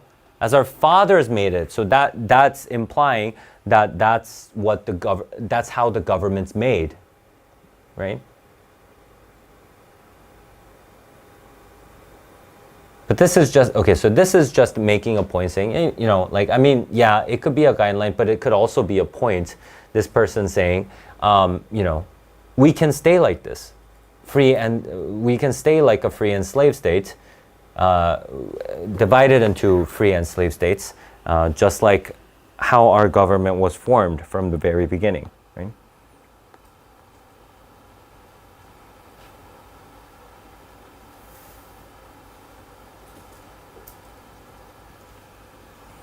Uh, 35 to 39. We must bear in mind that we are yet a young nation growing with the rapid. Okay, so this has nothing to do with the government's position on slavery. So gonna get rid of this. What about the next one? 41 to 45, right? 41 to 45. If we live upon the principle of state rights and state sovereignty, with each state regulating its own affairs. Well, okay, well, we don't know what the government thinks about this though.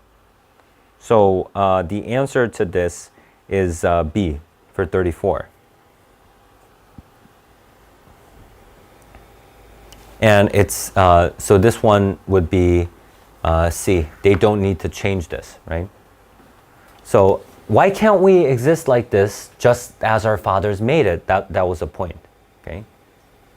We can stay like this just like how our fathers made it, just how the government was formed, right? So C. So for 35, it's going to be factor, right? But has it been so with this element of slavery, right? Has it been so with this element of slavery? 36, Lincoln would be most likely to agree with which claim about the controversy? Okay, so Lincoln's opinion. So you need to restate Lincoln's opinion. Just restate it, okay? So A said it can be ended only if northern states. Okay, so he didn't say anything about northern states, right? So what did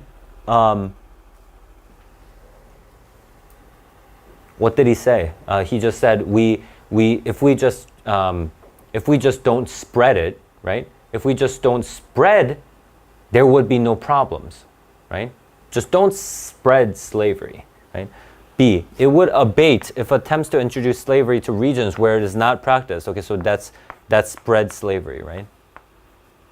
If spread slavery were abandoned, spreading slavery abandoned, it would abate. Okay, so what does abate mean? Yeah, to go down, to be reduced. Okay, so B would be our answer. It has been exacerbated. What does exacerbate mean?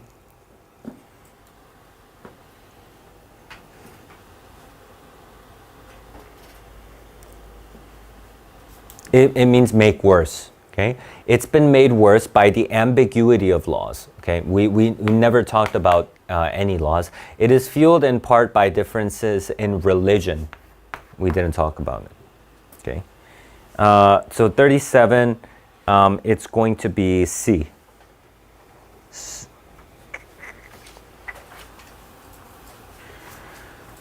About 38, nature, line 84. Do you think that the nature of man will be changed? Okay, so it's characteristic or that kind of nature, right? D, right? Character. Central tension between the two passages. Yeah, they both are going against each other. But passage 2 in this case actually says, that's not what I meant, right? I wasn't actually talking about just any difference. I was just talking about slavery, that kind of thing. Okay, so A says, Douglas proposes changes to federal policies on slavery, but Lincoln argues that such change... What? No. Passage 1 did not talk about any change in federal policies, so A is gone. B, Douglas expresses concern about the economic impact of abolition, but Lincoln dismisses those concerns. No, Lincoln did not dismiss anything, right? What about C? Douglas criticizes Lincoln for finding fault with the Constitution. He does, right? He does, and rather sarcastically. And Lincoln argues that this criticism misrepresents his position, and that's exactly right, right?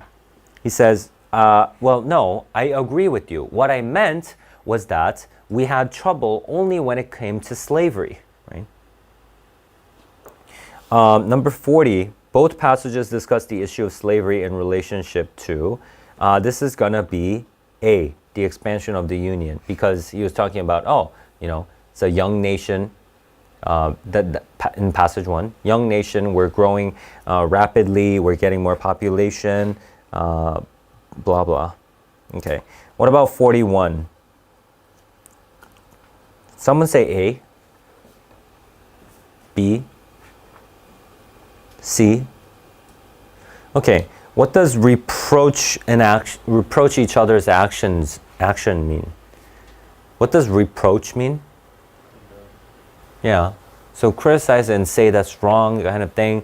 But what is it? What is it reproaching? Their actions. Well, what did they do? Why don't you tell me? What did Lincoln and Douglas do? You don't know. Okay, so we don't know anything about actions. So it's just that they want to top each other's arguments. So D is the right answer. Okay.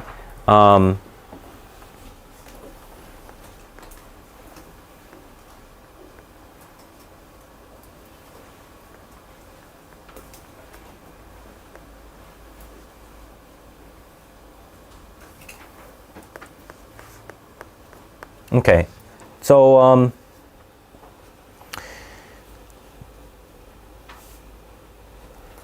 for homework, what you're gonna do, just the next sections, okay?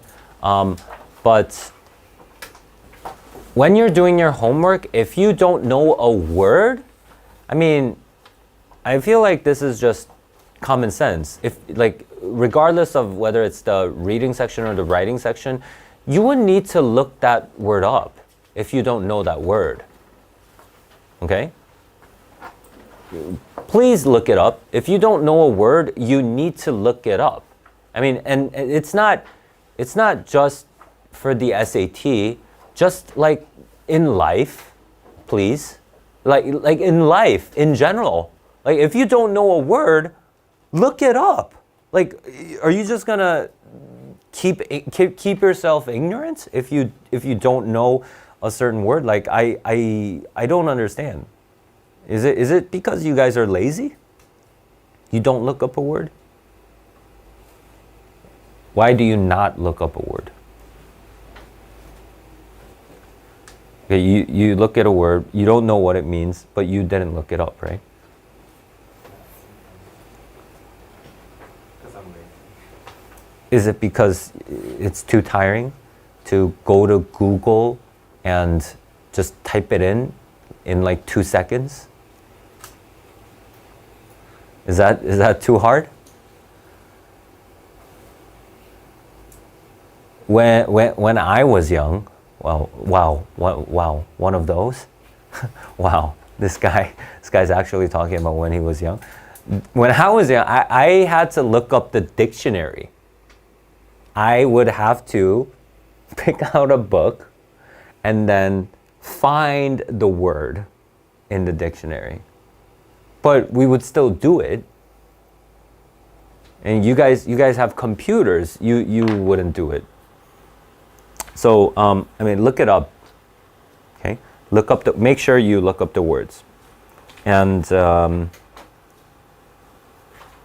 yeah, you know what the homework is, right? It's just the next sections. Okay, for the reading workbook and the writing workbook, and on Saturday we're doing the test as usual. Okay. Okay. You can leave your bags here. If you have a question, you can ask me now. Ask me if you have any on the writing section or whatever. Or else you can go eat lunch.